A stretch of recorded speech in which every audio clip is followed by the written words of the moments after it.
The weight of 12 years settles differently on silk sheets than it does on skin. I learned this the way I learned everything in Giovanni Martelli's world, through careful observation and practiced silence. The bedroom ceiling of our Tuscan villa held more of my attention than my husband ever had, its frescoed angels witnessing the slow calcification of what had once been called love. At 34, I had perfected the art of existing beautifully without actually living. The woman in the mirror each morning was a masterpiece of controlled presentation. Honey blonde hair arranged in loose waves that cost more to maintain than most people's monthly rent. Skin maintained through treatments I endured rather than enjoyed. Clothing selected not for comfort, but for the image Giovanni required his wife to project. Mrs. Martelli, they called me at charity galas and business dinners. Never Beatrice. That girl had disappeared somewhere between the wedding vows at 22 and the realization, years later, that I had married not a man but a carefully constructed empire that required a decorative centerpiece. The morning light filtered through sheer curtains as I traced the pattern of damask wallpaper with my eyes, counting the repeating motifs the way I counted everything now. Breaths, steps, hours until the next required appearance. Giovanni's side of the bed had been empty when I woke, though the indentation in his pillow suggested he'd slept there at some point during the night. Or perhaps he simply wanted me to think he had. 12 years of marriage to a man who controlled information like currency had taught me to trust nothing, not even the evidence of empty spaces.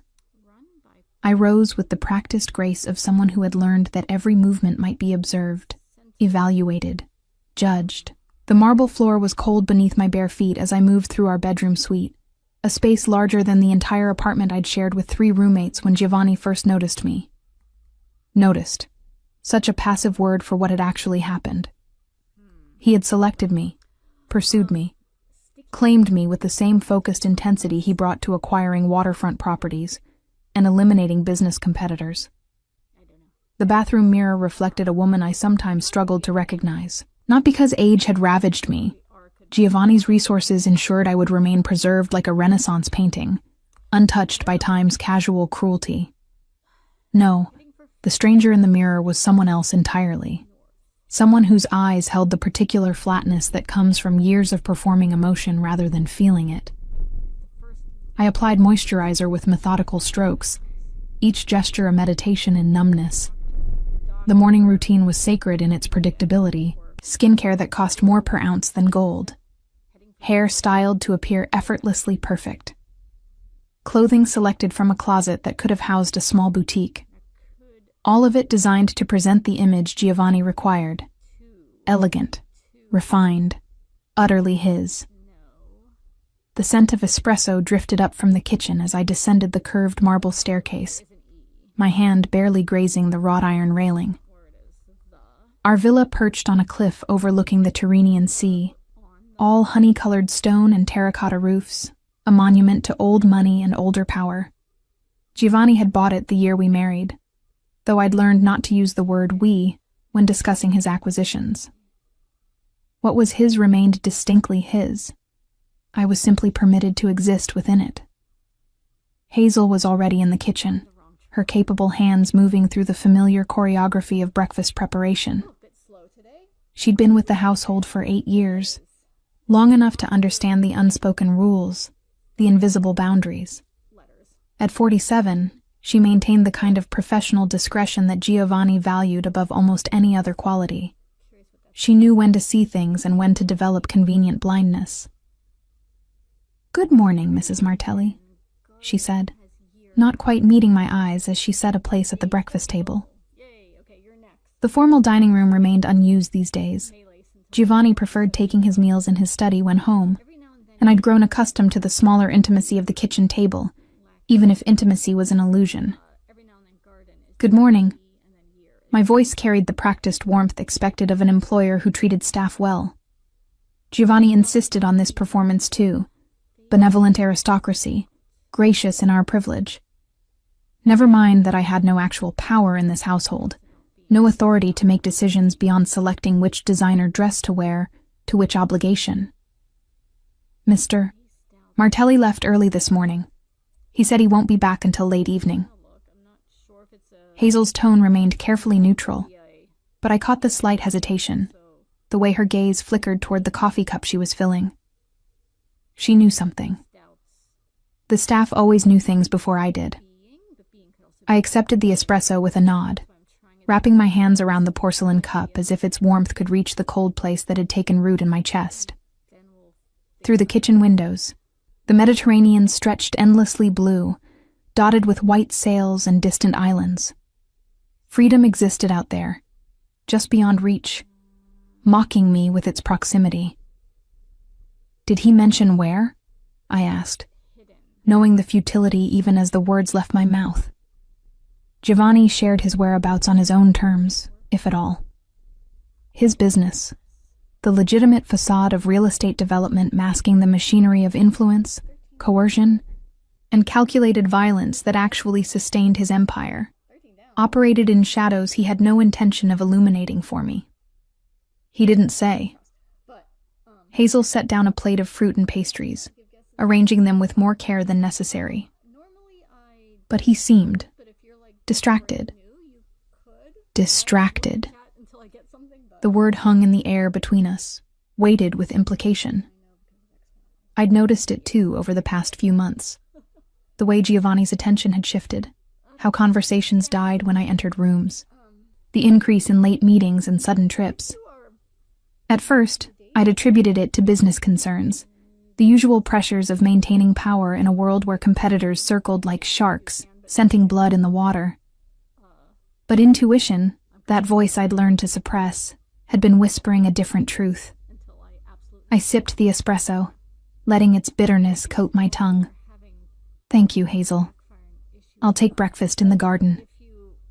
The courtyard garden was my sanctuary, the one space Giovanni had permitted me to shape according to my own preferences. Lavender and rosemary grew in terracotta pots, their scents mixing with the salt air. Climbing jasmine covered the stone walls, white blooms like stars against green foliage.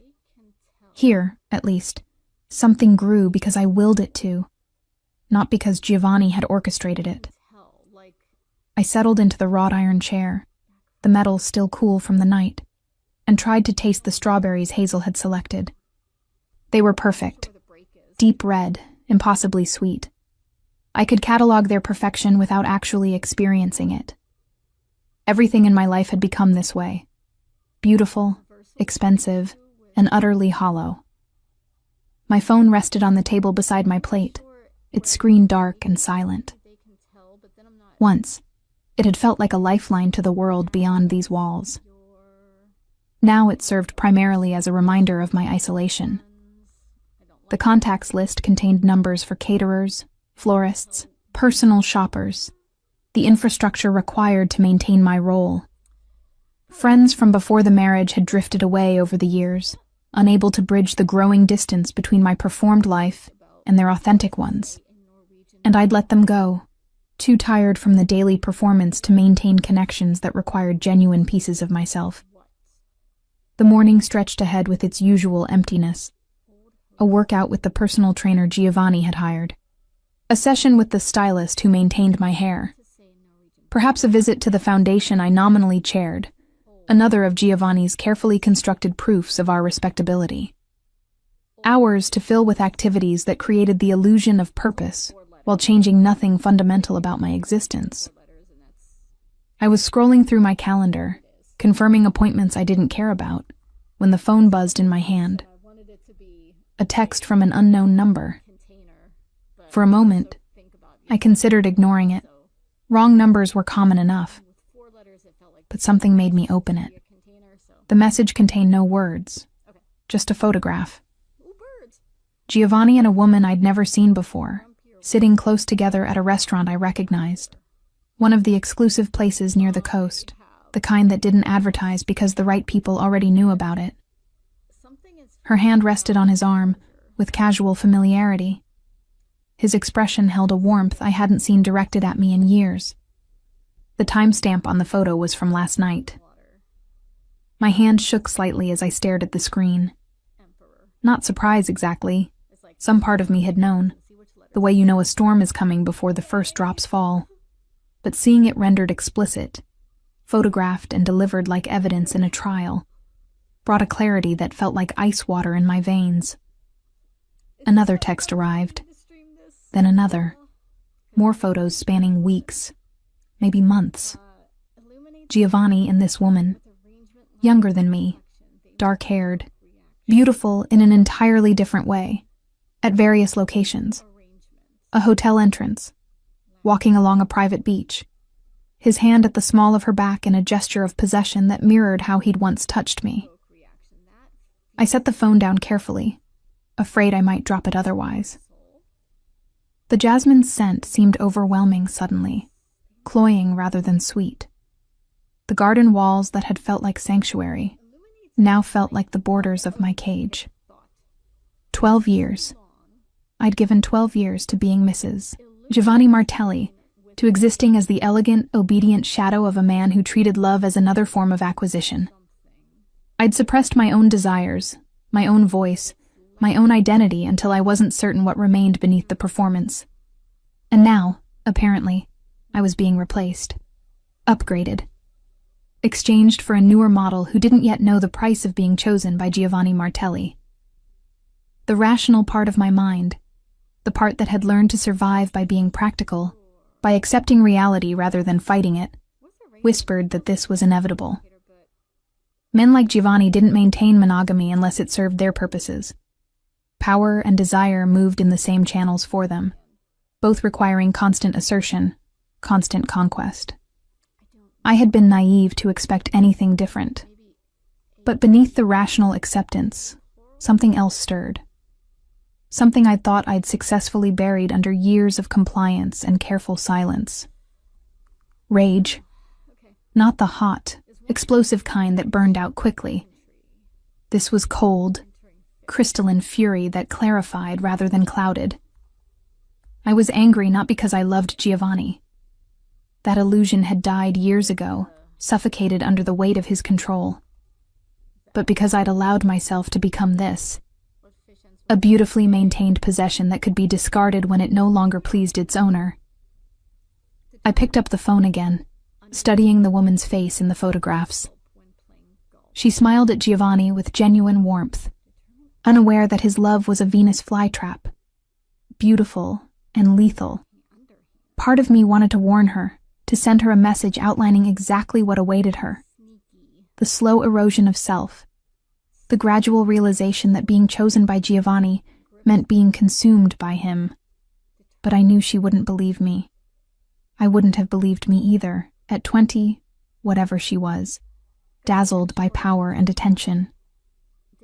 The sound of footsteps on the stone path made me look up. Hazel approached with fresh coffee, her expression carefully neutral, but I saw the question in her eyes. She'd noticed my stillness, the way I was staring at nothing. Mrs. Martelli, is everything all right? The question was genuine despite its formal delivery. Hazel had witnessed my gradual disappearance over the years, the way I'd shrunk into the role Giovanni required. She'd been kind in the small ways the situation permitted. Extra care with meals I barely ate. Quiet solidarity in her continued presence. I'm fine, I said automatically, then stopped. What was the point of lying anymore? Actually, no, I'm not fine. I handed her the phone, watching her face as she scrolled through the images. Her expression remained controlled, but I saw the tightening around her eyes, the way her lips pressed together. She'd known.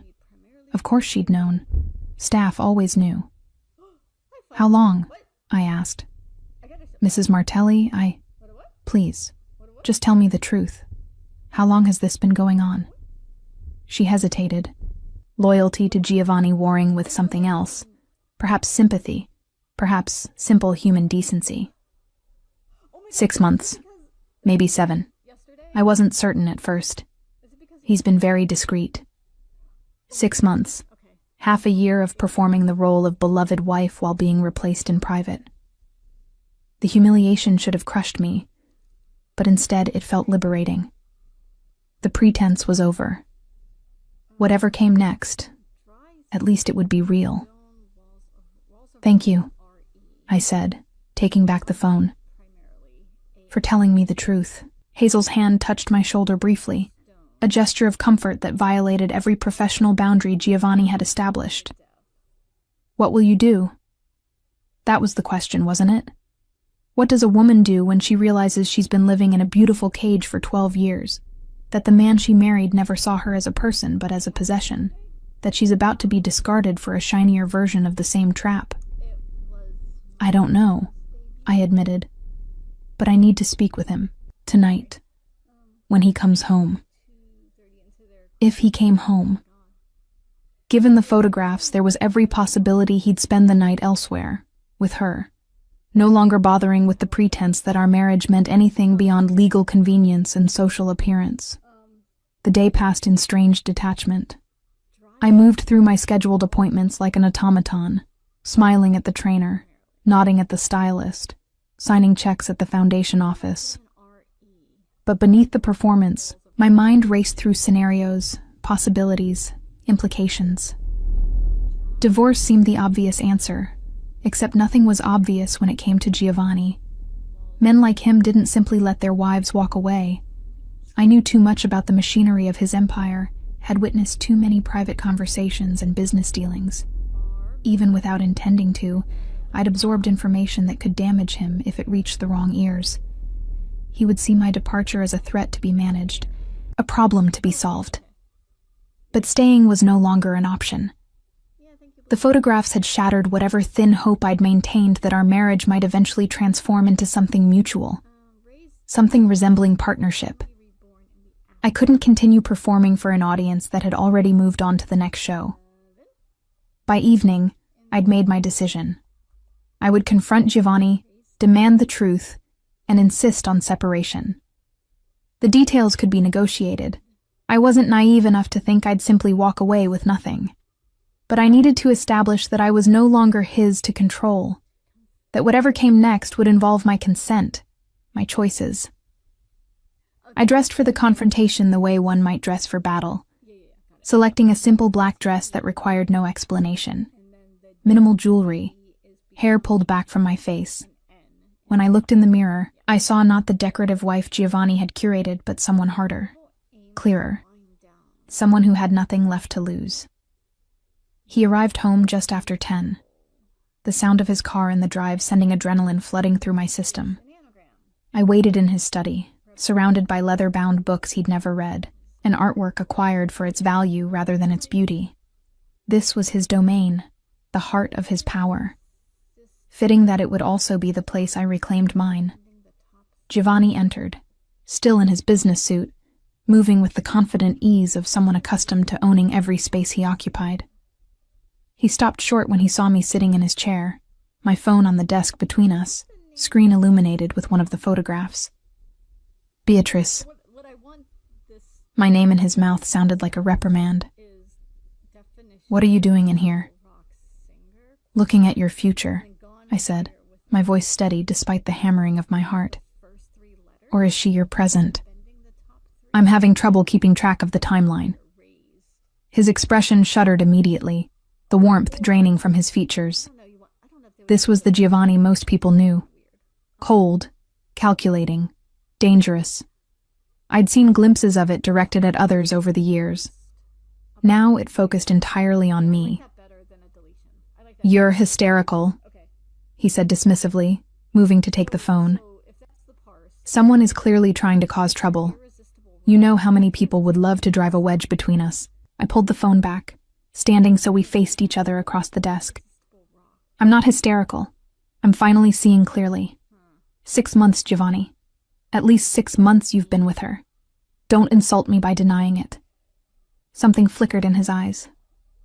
Surprise, perhaps, that I knew specific details. He'd underestimated me, assumed that years of compliance meant permanent blindness. What do you want, Beatrice? Money? You already have access to everything you need. I want a divorce. The words hung between us, simple and devastating. Giovanni's jaw tightened, his hands curling into fists at his sides. When he spoke, his voice was very low, very controlled, the tone that usually preceded violence, though he'd never raised a hand to me. He didn't need to. He had other ways of making people suffer. That's not going to happen. Why not? You clearly want someone else. Let me go. Give me enough to start over somewhere new. We can both move on. He laughed, a sound without humor. You really don't understand, do you? You're my wife. Mine. What I do outside this marriage doesn't change that. You'll continue in your role, continue appearing at my side, continue being Mrs. Martelli. That's what you signed up for when you married me. I signed up for a partnership, for love, not to be a decorative object you keep on display while pursuing whatever you want on the side. Then, you were naive. He circled the desk, moving closer.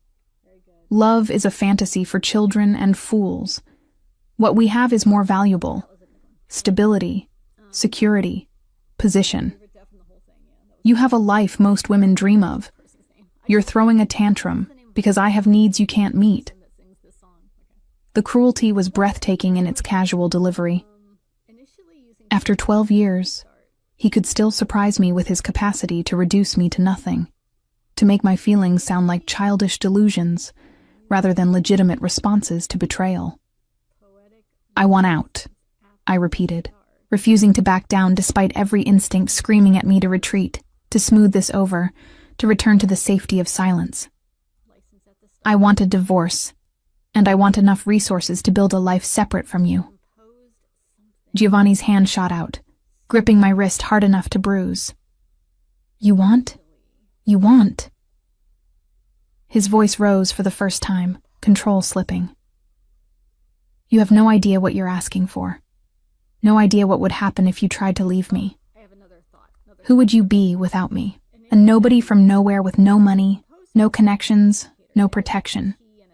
You'd be destroyed within a month. I met his eyes, refusing to flinch.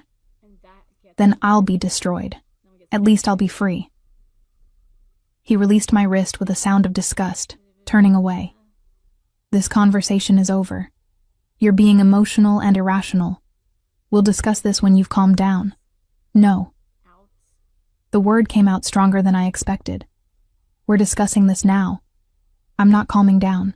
I'm not going back to pretending. You want to be with her? Fine. But you don't get to keep me as backup. You don't get to have everything while I have nothing. Giovanni's phone rang, the specific tone he'd assigned to urgent business calls. He glanced at the screen, then back at me. We're not done here. Yes, we are. I picked up my phone, holding it like a shield. I'm done, Giovanni, with all of this. With you. He answered the call, his attention shifting immediately to whatever crisis required his management. As he turned away, already deep in conversation with whoever was on the other end, I realized with stunning clarity that this was exactly how our marriage had always been. Me desperately trying to make him see me.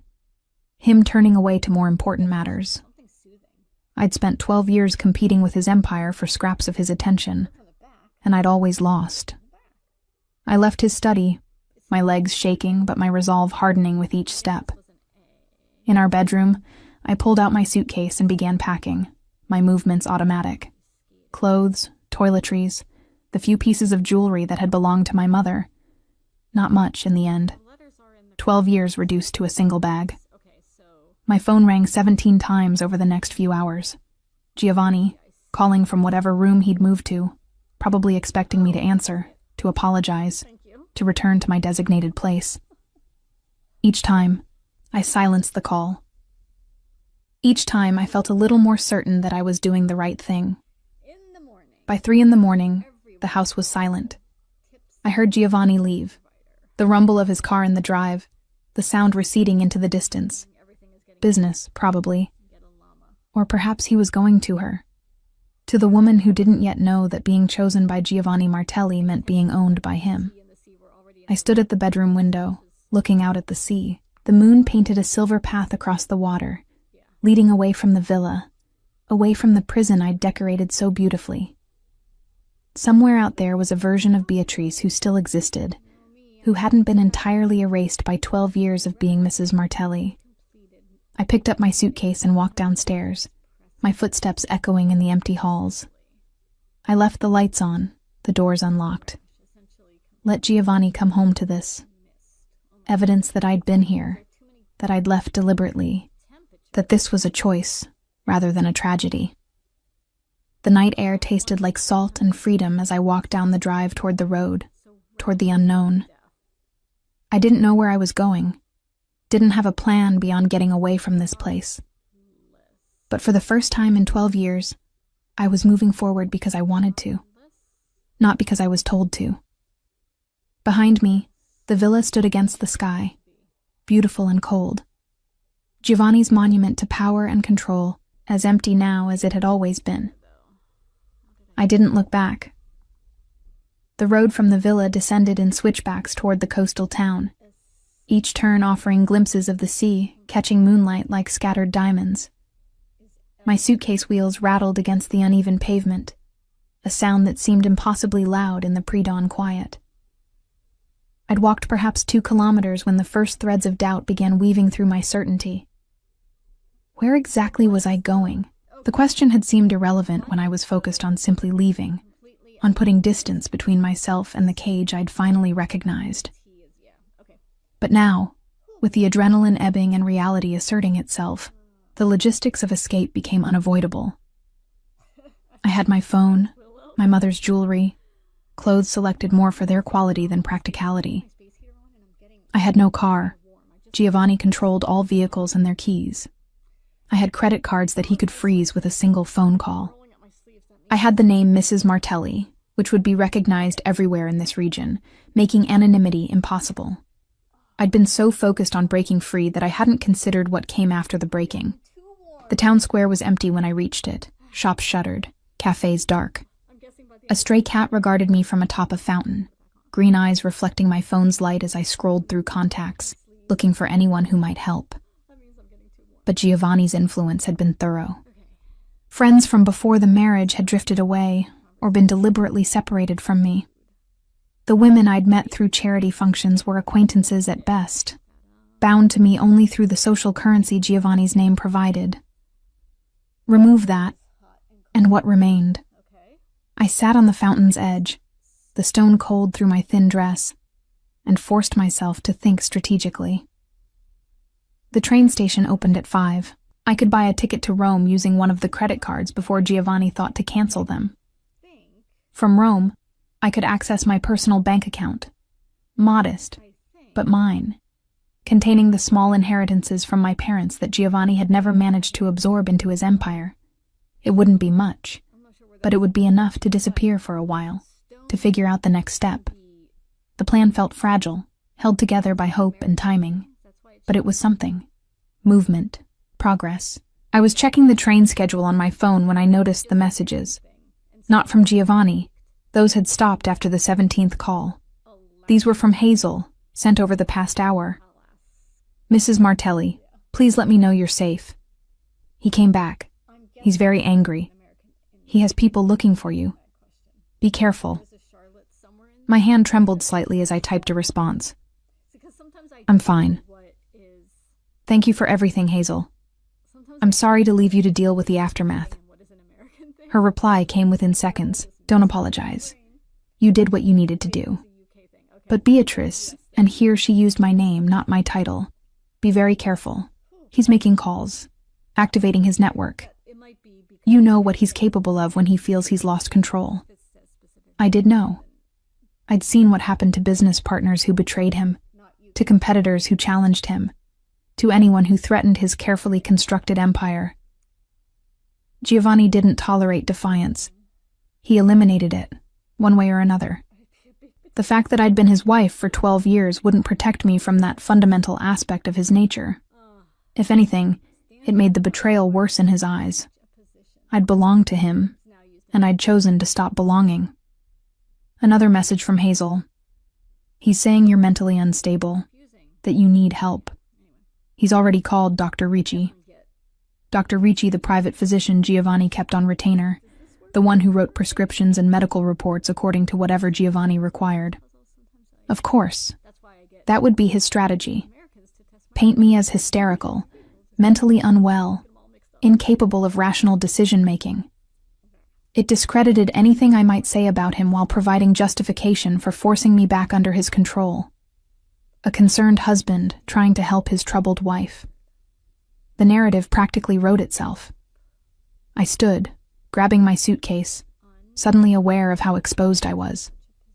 The town square, with its open spaces and streetlights, felt like a stage. Giovanni had security cameras throughout the region, connections to local police, eyes everywhere.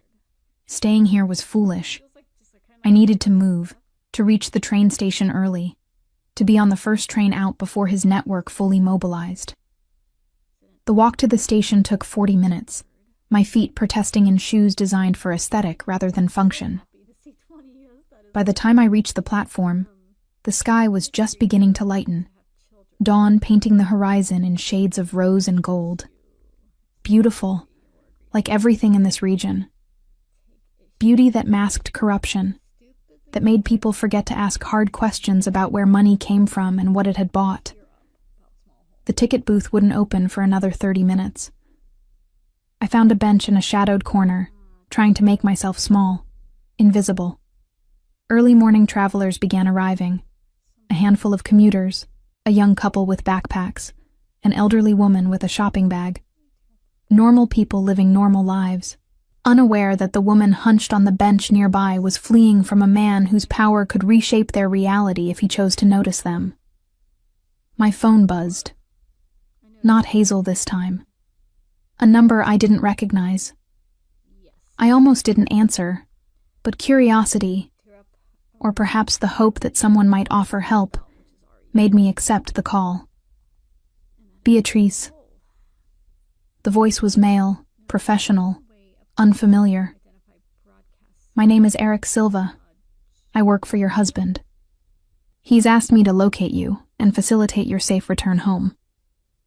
Everything in his tone suggested concern, efficiency, helpfulness, but I'd learned to hear the machinery behind pleasant words. I'm not coming back. I understand you're upset. Mr. Martelli explained that you've been under tremendous stress lately. He's very worried about you, as are we all. If you'll just tell me where you are, I can have a car there within minutes to bring you home. Dr. Ricci is standing by to provide whatever support you need.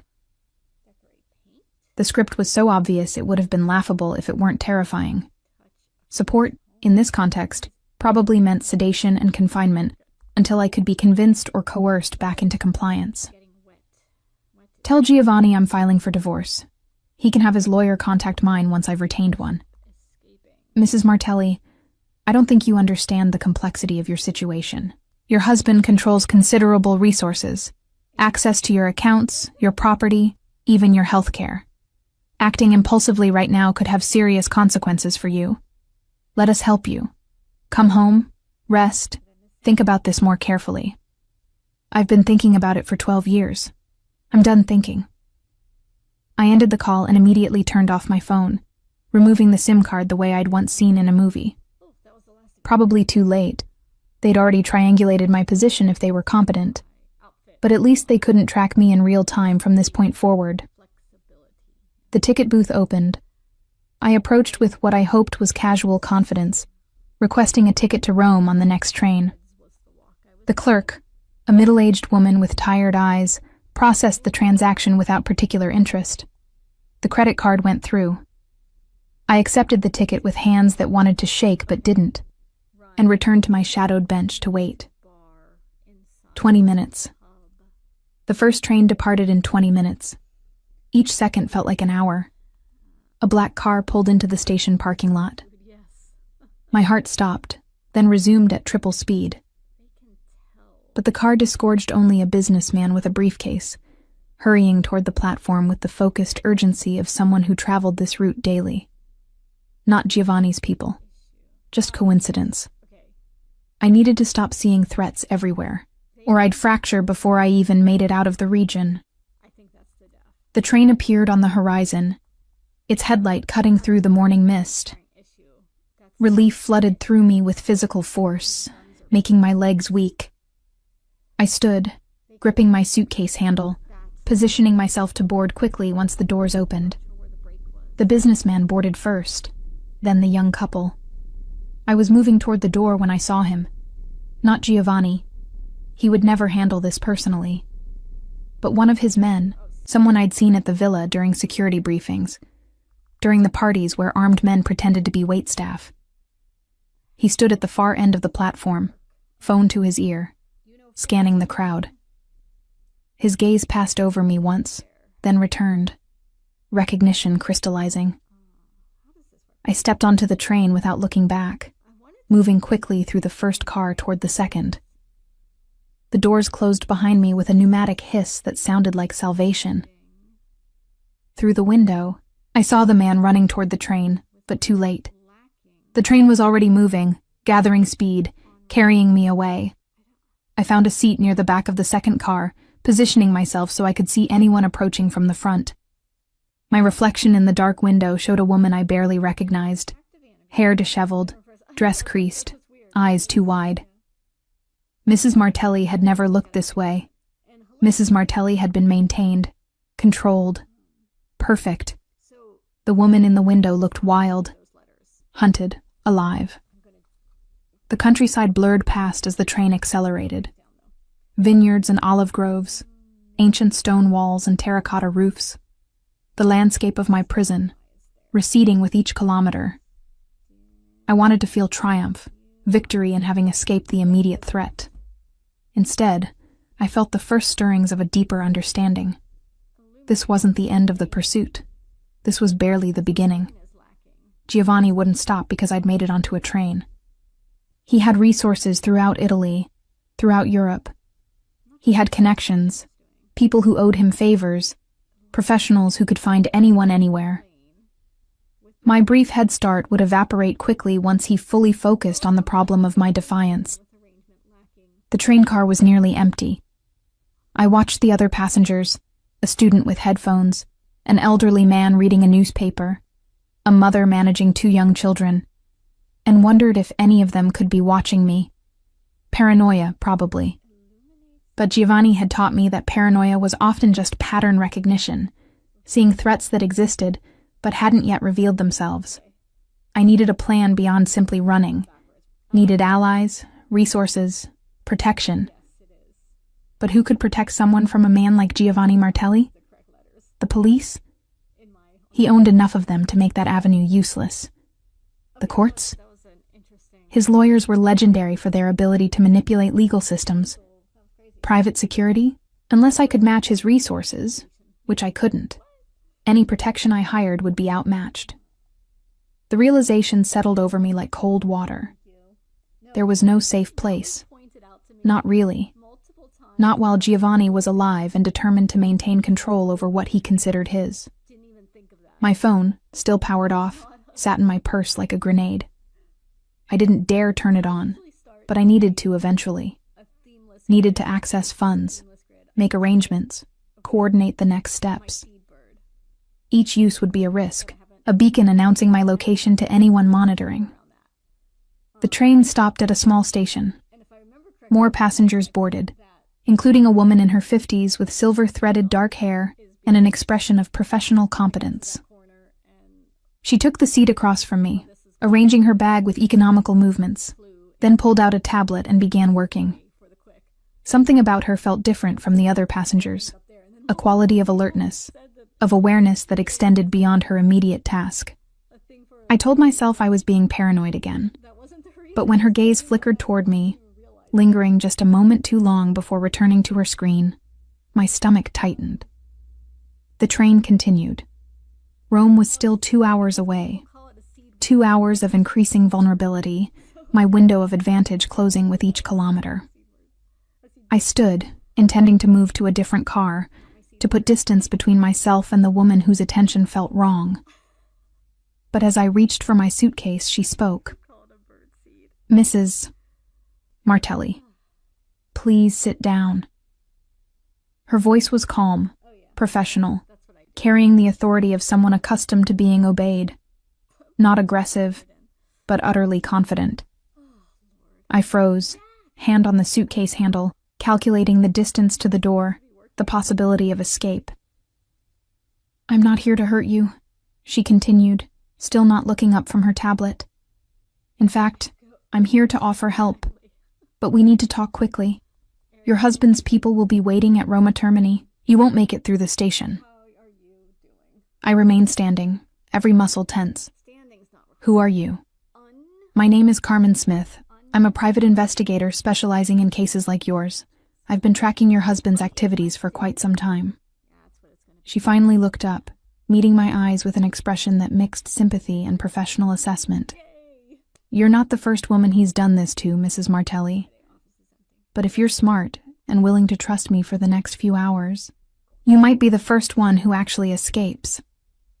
The claim was outrageous, but something in her demeanor, the lack of threat, the detailed knowledge she'd already demonstrated simply by being here, made me hesitate. "What do you mean, not the first woman?" "Sit down," she said again, gesturing to the seat. "And I'll explain. But please, sit. Standing draws attention, and there are at least 2 other people on this train who are definitely working for your husband. They haven't identified you yet, but they will if you keep making yourself obvious." Against every instinct screaming at me to run, I sat. Carmen's attention returned to her tablet, but she spoke quietly. Her words meant only for me. "Before you, there was Alessandra. Before her, Francesca. Before her, going back 15 years, at least 4 other women. They all married Giovanni Martelli thinking they'd found love or security or whatever narrative he fed them. And they all disappeared quietly when they became inconvenient.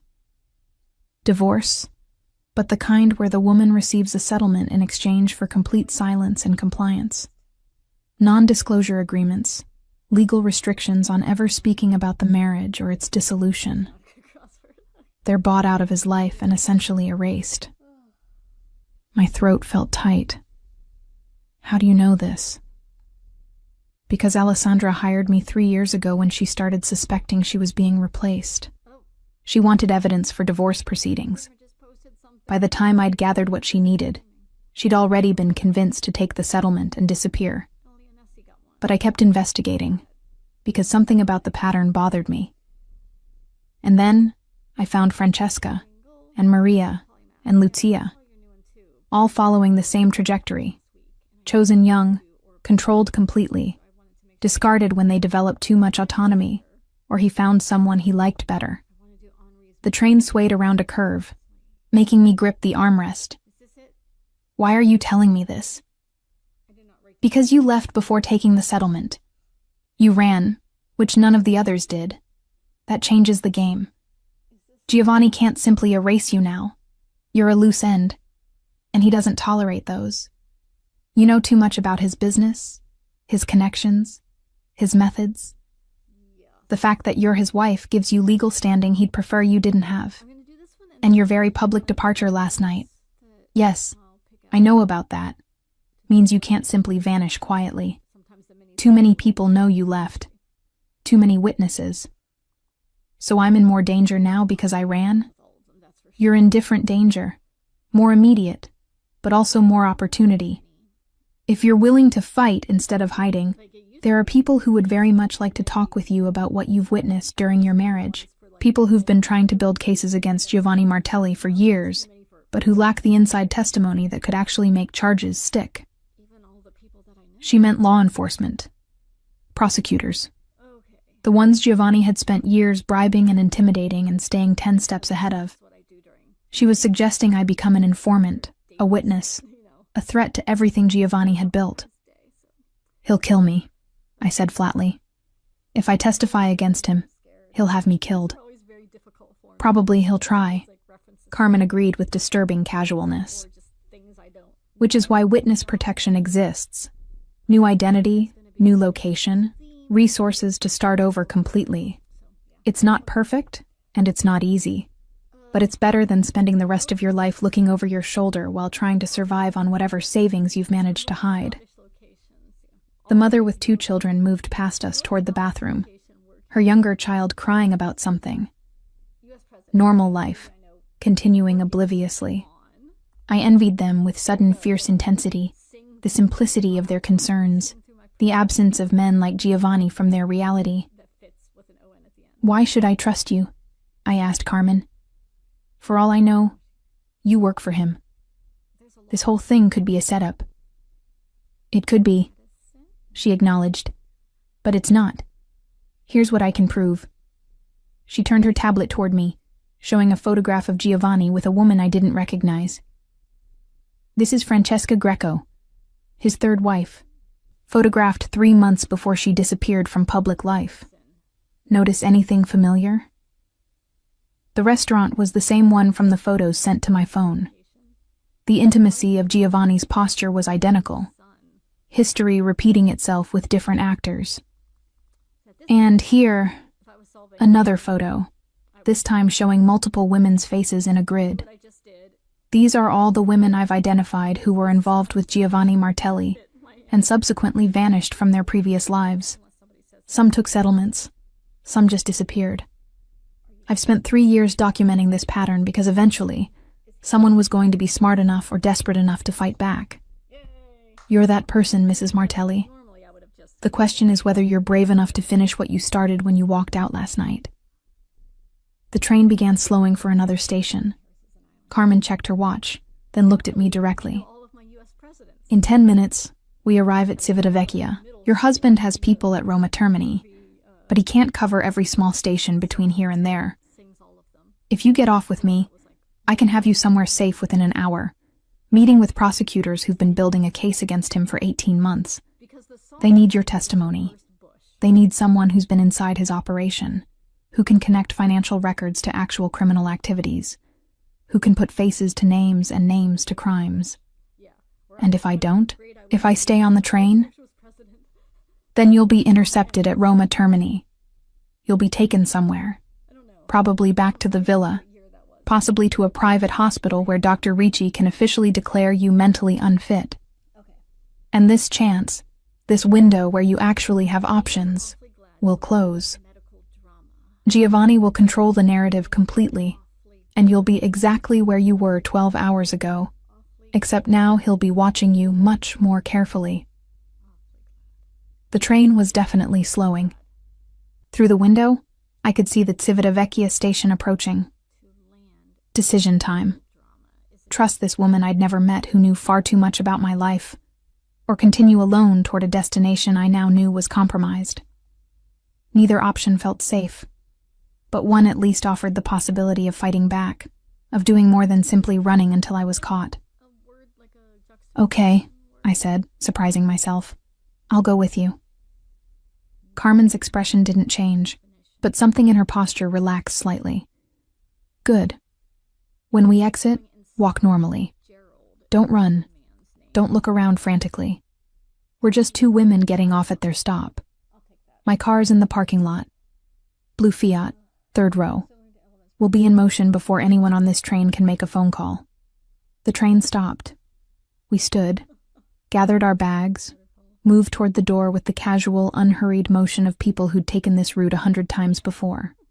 My heart hammered against my ribs, but externally, I maintained the calm facade that 12 years as Mrs. Martelli had trained into me.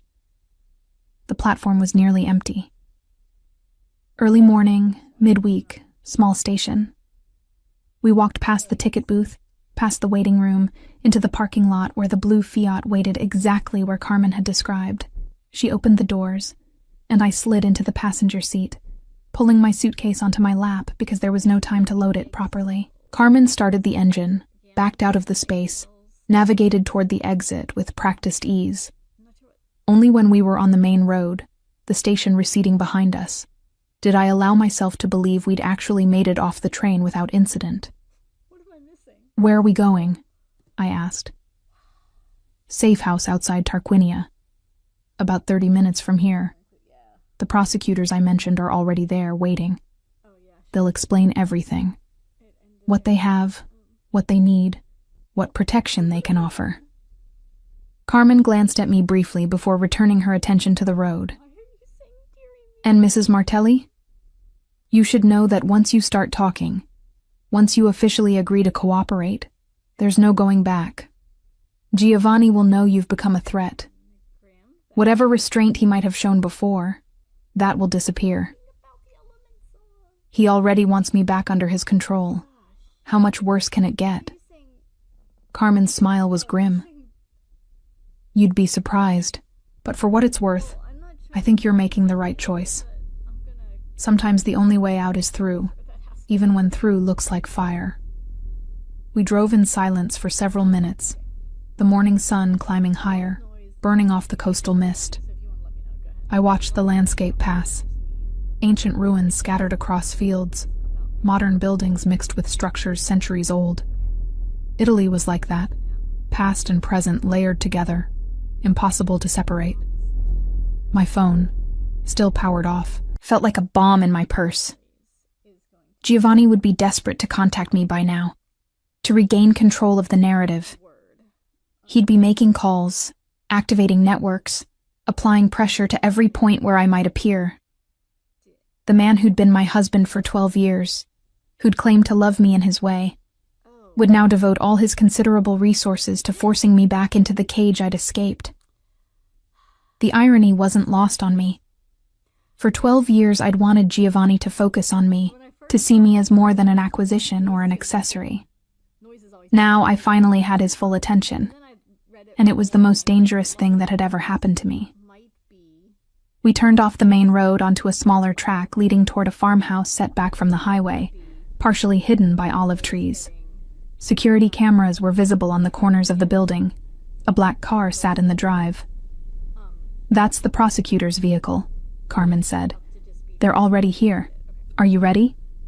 Was I ready to betray everything Giovanni had built? To become the evidence that might finally bring down his empire? To transform from decorative wife to dangerous witness? I thought about the photographs on my phone, about the 17 calls I'd silenced, about the woman in the restaurant who would eventually discover what I'd learned. I thought about 12 years of existing without living, of being beautiful and empty and utterly controlled. Yes, I said.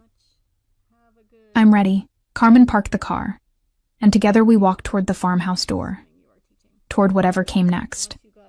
Behind us, somewhere in the distance, Giovanni was mobilizing his empire to find me.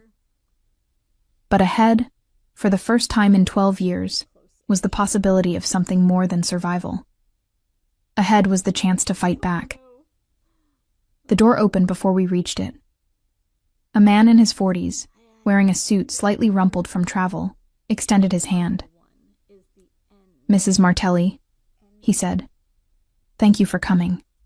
I'm Prosecutor Antonio Greco.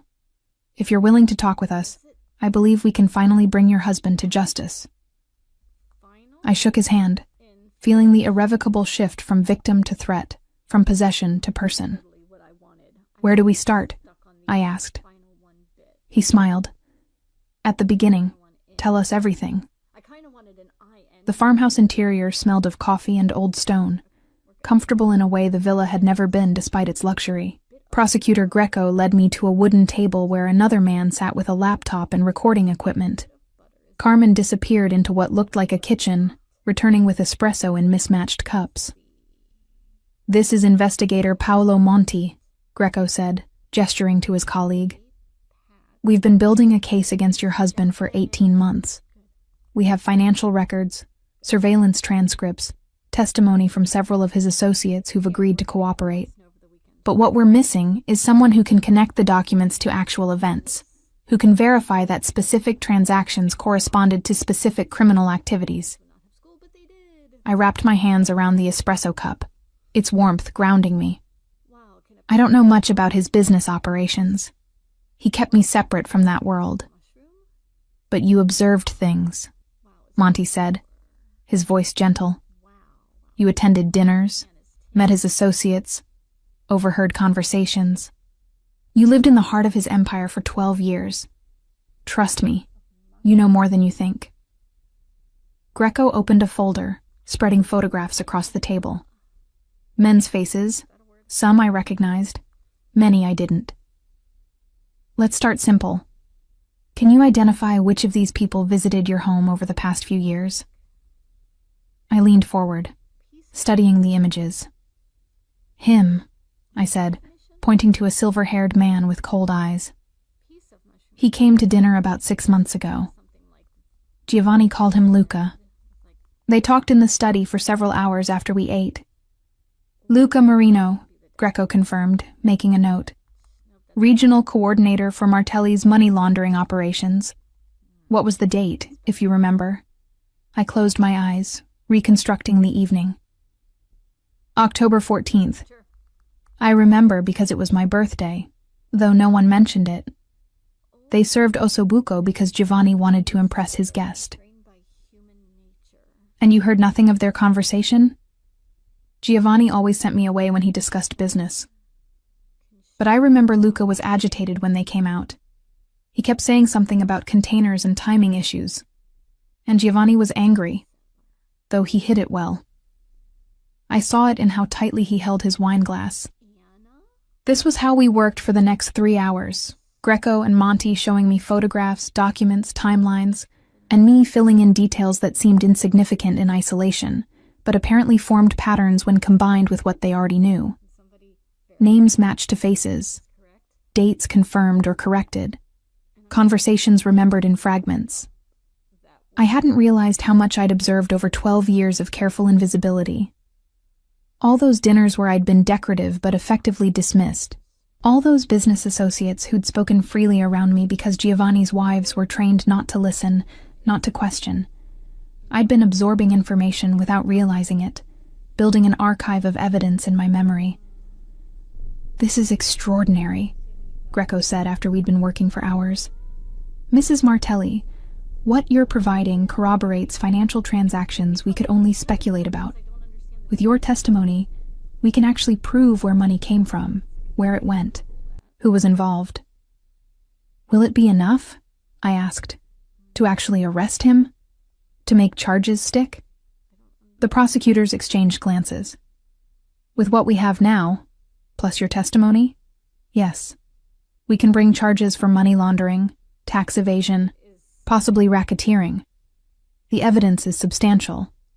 But Greco hesitated. I need to be honest with you about what testifying means. Your husband has excellent lawyers. A trial could take years. During that time, you'll be in witness protection. But he'll be free on bail, able to use all his resources to pressure you to recant or simply disappear. And if we lose, if he's acquitted, you'll have made an enemy of a very dangerous man while losing the legal protection that kept you relatively safe. Relatively safe, I repeated. I was never safe. I was controlled. There's a difference. I understand. I just need you to understand the risks before you commit fully to cooperation. I looked at the photographs still scattered across the table. All those men who comprised Giovanni's empire. Then I pulled out my phone, powered it on briefly to download the images that had started all this. Giovanni with Melissa. Giovanni replacing me while pretending our marriage still mattered. He's been systematically erasing women for 15 years, I said, showing them the photograph Carmen had shared on the train. I'm just the latest one. If I don't stop him, there will be more. Women who trust him, who think they're entering a marriage when they're really entering a cage. Someone has to break the pattern. Monty's expression softened. Then we'll do everything we can to protect you while we build the strongest case possible. Carmen appeared in the doorway. I hate to interrupt, but we have a situation. Someone accessed Mrs. Martelli's phone location before she powered down. They know she was in Civitavecchia 2 hours ago. Giovanni's people are expanding their search radius. How long do we have? Greco asked. Impossible to say. Could be hours, could be minutes. This safe house is secure, but the longer we stay, the greater the risk. I stood, suddenly aware of how exposed we all were. My escape had seemed dramatic at the time, walking away from the villa, buying a train ticket, believing motion equaled progress. But Giovanni's network was closing around us, narrowing possibilities with each passing hour. Where can I go that his influence doesn't reach? I asked, already knowing the answer. Nowhere in Italy, Greco admitted. His connections are too extensive here. But we have arrangements with witness protection programs in other EU countries.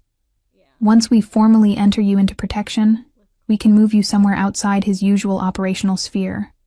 Northern Europe, probably. Scandinavia. I've never been to Scandinavia. Don't speak the languages. You'll learn, and you won't be completely alone. There are support systems, resources. It's not ideal, but it's survival. Survival. For 12 years, I'd been surviving. Existing, really, in a state of suspended animation. Now I was being offered actual survival, the difficult kind that required active participation rather than passive endurance. How quickly can we move? I asked. There are processes, paperwork. Normally it takes days to properly arrange witness protection. But given the immediate threat... Greco pulled out his phone, stepping away to make a call. Carmen touched my elbow, guiding me toward the window where we could watch the driveway. You're doing the right thing, she said quietly. I know it doesn't feel like it now. It probably won't feel like it for months. But every woman Giovanni victimizes from this point forward, you'll have helped. That matters. Through the window, the olive grove swayed in afternoon wind. Somewhere beyond this isolated farmhouse, Giovanni was orchestrating my recapture. He would be methodical, strategic, applying pressure to every weak point in whatever new life I tried to build. The man who'd once showered me with flowers and expensive gifts was now deploying those same obsessive attention to detail toward destroying me. My phone buzzed. I'd forgotten to turn it back off after showing the prosecutors the photos. A message from Hazel. He knows you talk to prosecutors. He's making arrangements. Please be careful. I showed Carmen the message. How could he possibly know that already? He has people everywhere. Police, government officials, probably some prosecutors' offices. Someone saw something, made a call. Or he's simply assuming the worst and acting accordingly.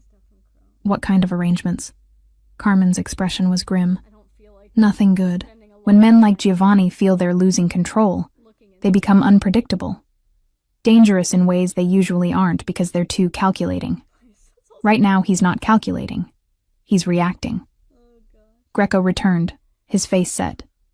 We have a problem. There's been a complication with the witness protection request. It's going to take at least 48 hours to process properly, and we don't have that kind of time. We need to move you now, but to where is the question? I know a place, Carmen said suddenly. Off the books, not connected to any official channels. It's not perfect, but it'll buy us time.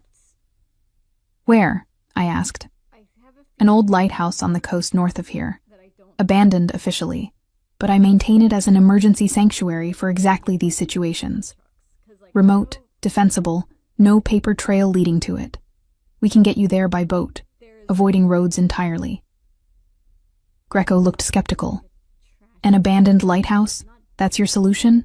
Better than anywhere Giovanni's people will think to look. They'll be watching train stations, bus terminals, airports, hotels. They'll be assuming she'll try to flee the region or hide in a city.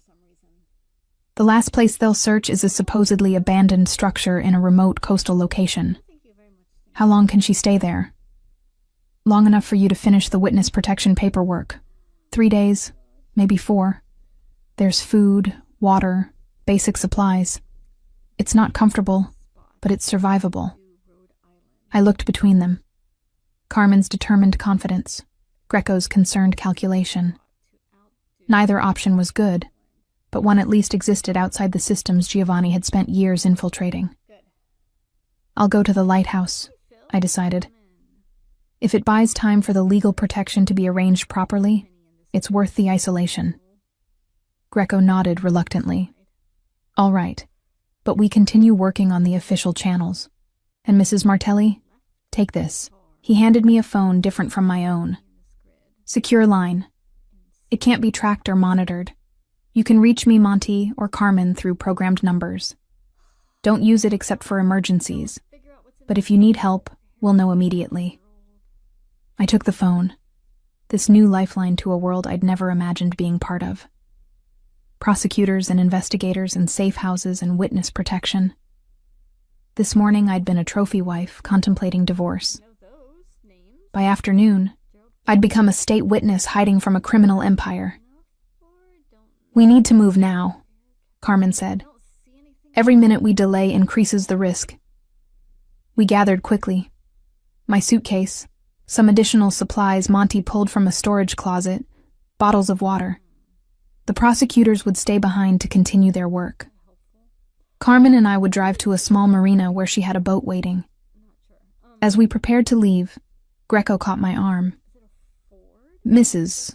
Martelli, Beatrice, what you're doing requires tremendous courage. I want you to know that.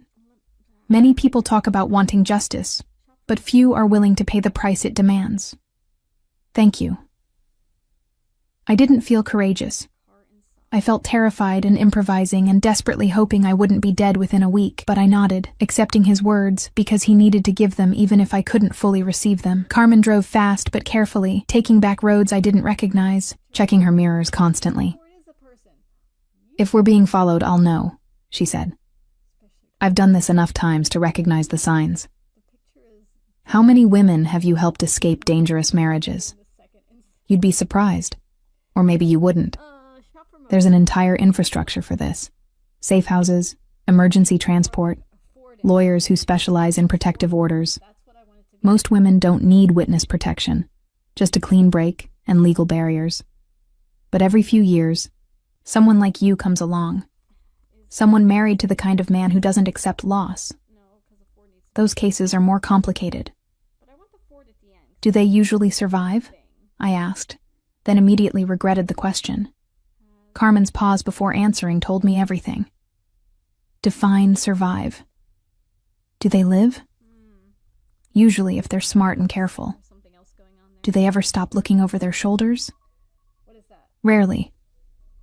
We reached the marina, if it could even be called that. More like a collection of weathered docks with small boats bobbing in gentle waves. Carmen led me to a modest speedboat with a covered cabin, helping me aboard before untying the moorings. The engine roared to life, and we pulled away from the dock, heading north along the coastline.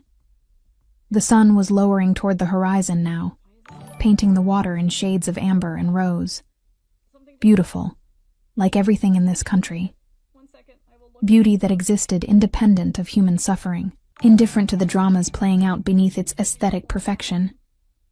"The lighthouse is about an hour up the coast," Carmen shouted over the engine noise. "No one's lived there for 20 years. Officially condemned due to structural issues, but actually perfectly sound. I've reinforced it over the years for exactly this purpose. An hour of open water, exposed and visible to anyone watching the coast." I tried not to think about Giovanni's resources, about how many people might be searching right now. Tried to focus instead on the immediate sensation. Wind against my face, salt spray, the rhythmic slap of waves against the hull. The lighthouse appeared as the sun touched the horizon, a solitary white tower rising from rocky coastline. Just as Carmen had described. Abandoned looking, paint peeling, surrounded by warning signs about structural danger. But as we approached a small cove below it, I could see that someone had maintained a path up to the structure, steps cut into the rock face. Carmen cut the engine, letting us drift into the cove before dropping anchor. "From here we climb. Can you manage your suitcase?" I looked at the path, steep and precarious. "I'll manage." We secured the boat and began ascending, Carmen moving with practiced confidence while I struggled behind her, my dress and inappropriate shoes making every step treacherous. By the time we reached the lighthouse entrance, I was breathing hard, and my hands were scraped from grabbing at rocks for balance. Carmen unlocked a heavy door, new hardware despite the aged appearance, and led me inside. The lower level had been converted into living quarters. Simple but functional. A bed, a table, storage crates containing supplies, a chemical toilet in one corner. A battery-powered lantern provided light. Windows offered views of the sea in multiple directions. "It's not the villa," Carmen said dryly, reading my expression. It's perfect, I replied, and meant it. Here, at least, I would see Giovanni's people coming. Here, I controlled the space rather than being controlled by it. Carmen showed me the supplies: non-perishable food, water, basic first aid, the secure phone Greco had given me. I'll check on you tomorrow evening. If you need anything before then, use the phone. But try to stay off it. Every transmission is a potential vulnerability. After she left, descending back to her boat and disappearing into the gathering dusk, I stood at the window watching the sea turn from copper to silver as the sun fully set. Alone for the first time since leaving the villa, I allowed myself to fully feel the enormity of what I'd done. I'd destroyed my marriage, betrayed my husband. If a man like Giovanni could truly be betrayed by someone he'd never honestly partnered with. Agreed to testify against him in court, to help build the case that would hopefully end his criminal empire. And now I stood in an abandoned lighthouse, hiding from the man who'd once promised to love me forever, who'd meant instead that he would possess me forever. The night deepened. Stars emerged, brilliant in the absence of light pollution. I ate something from a can without tasting it, then lay on the narrow bed, listening to waves crash against rocks below. For 12 years, I'd existed in beautiful spaces. The villa, luxury hotels, expensive restaurants. I'd been surrounded by comfort and aesthetic perfection. And I'd been more alone than I was now, in this rough tower with peeling paint and basic provisions. The secure phone buzzed. A message from Hazel. You're still alive. That's something. He's absolutely insane right now. Broke 3 pieces of furniture. I've never seen him this angry. Please stay hidden. I typed back.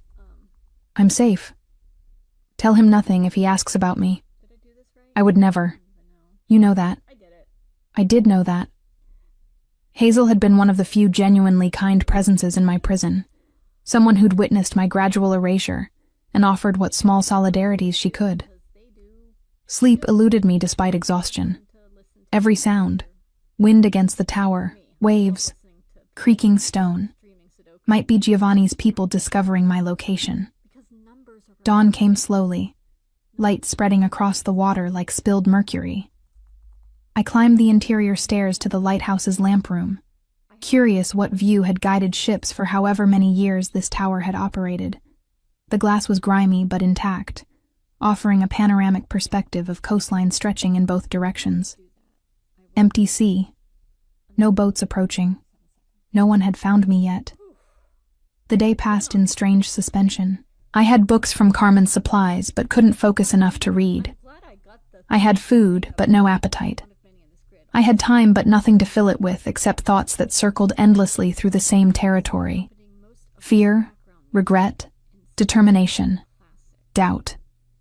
By afternoon, I was climbing the walls of the lighthouse metaphorically and literally, pacing the circumference of the lamp room, watching the sea for any sign of approaching threat or promised rescue. The secure phone rang. Actually rang. Not just buzzed with a text. Greco's number. Are you safe?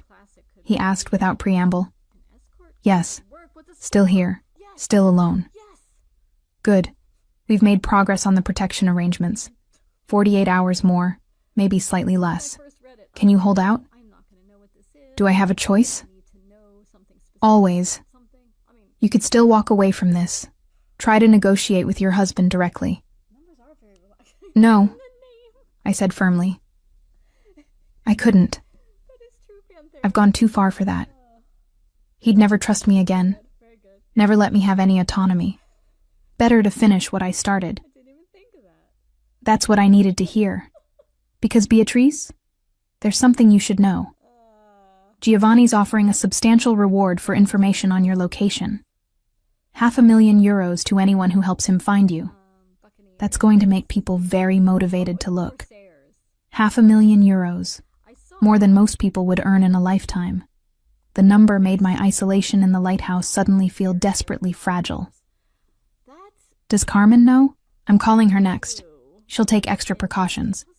But you should be aware that the next 48 hours are critical. After that, you'll be officially protected, moved outside his reach. Until then, you're vulnerable. After he hung up, I stood at the window watching the sun descend again toward the horizon. One day down, 2 more to survive.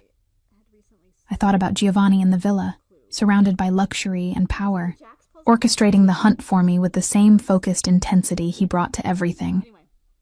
I thought about the woman in the photographs, Melissa, who would eventually discover what I'd learned. I thought about all the women before me, who'd simply accepted their settlements and disappeared quietly. And I thought about who I might become if I survived this. Not Mrs. Martelli anymore. Not the decorative trophy wife, but someone else entirely. Someone who'd chosen the hard path because it was the only path that didn't lead back to the cage. The second night fell. I secured the door, checked the windows, positioned myself where I could see both sea approaches. The secure phone stayed in my pocket.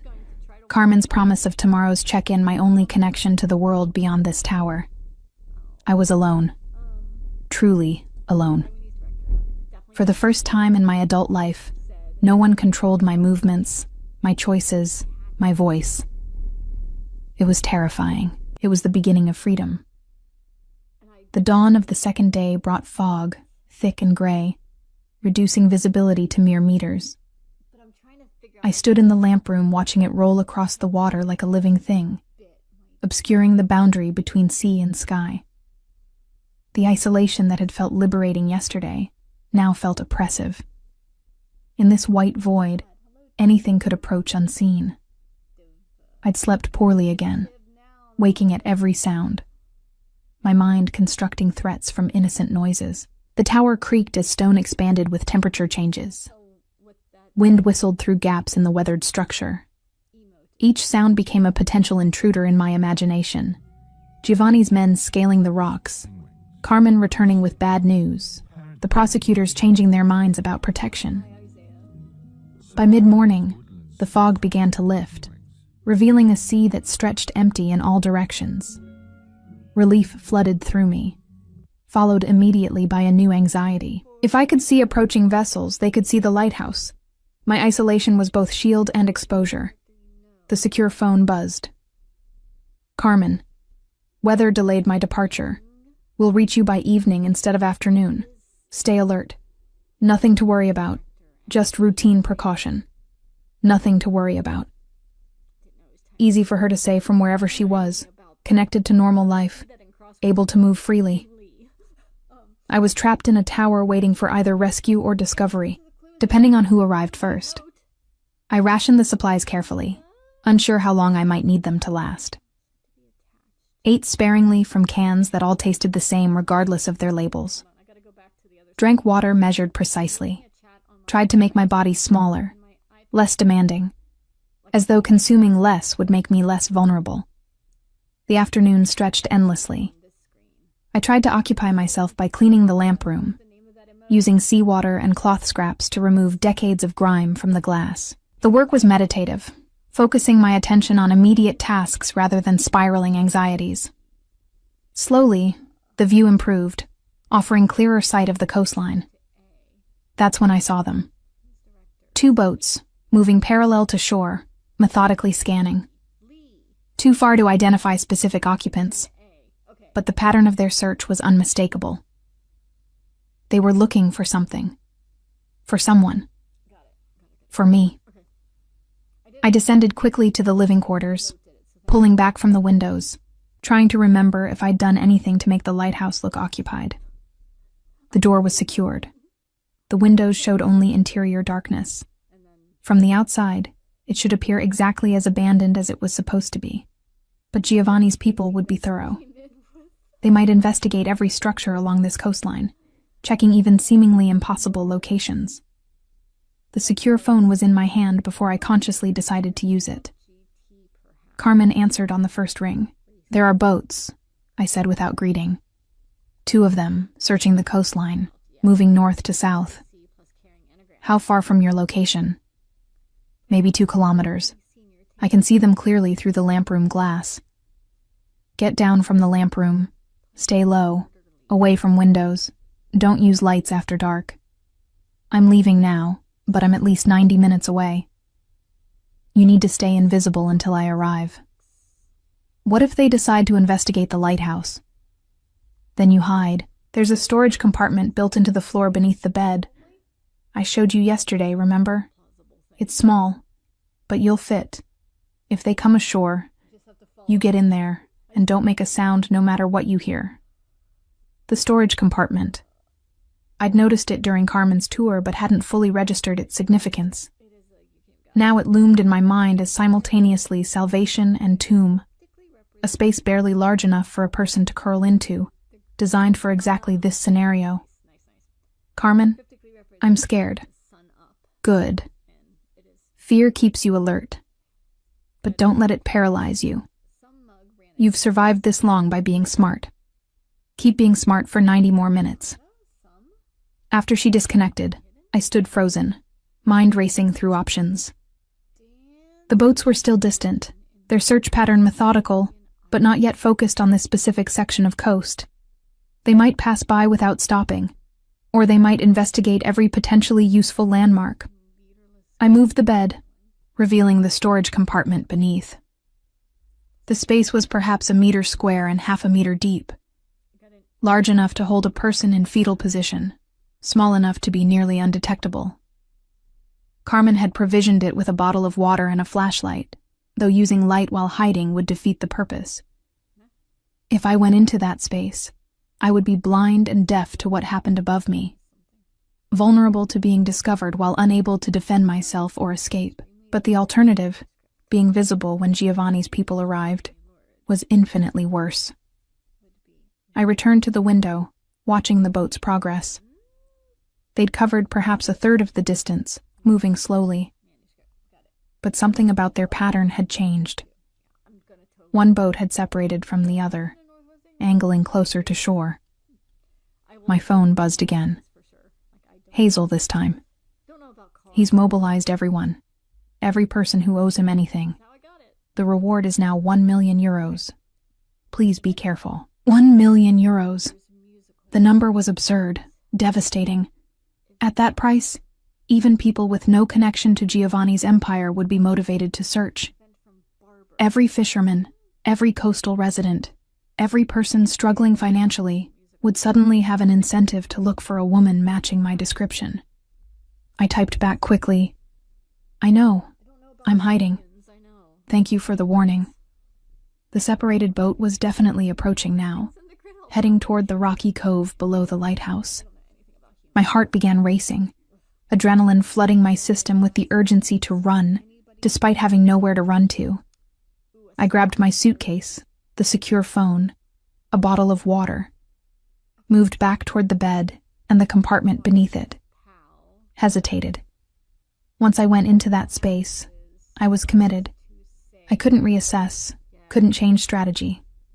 I would simply have to wait in darkness, hoping the searchers would find nothing and move on. The sound of an engine cutting reached me even through the tower's thick walls. They'd reached the cove.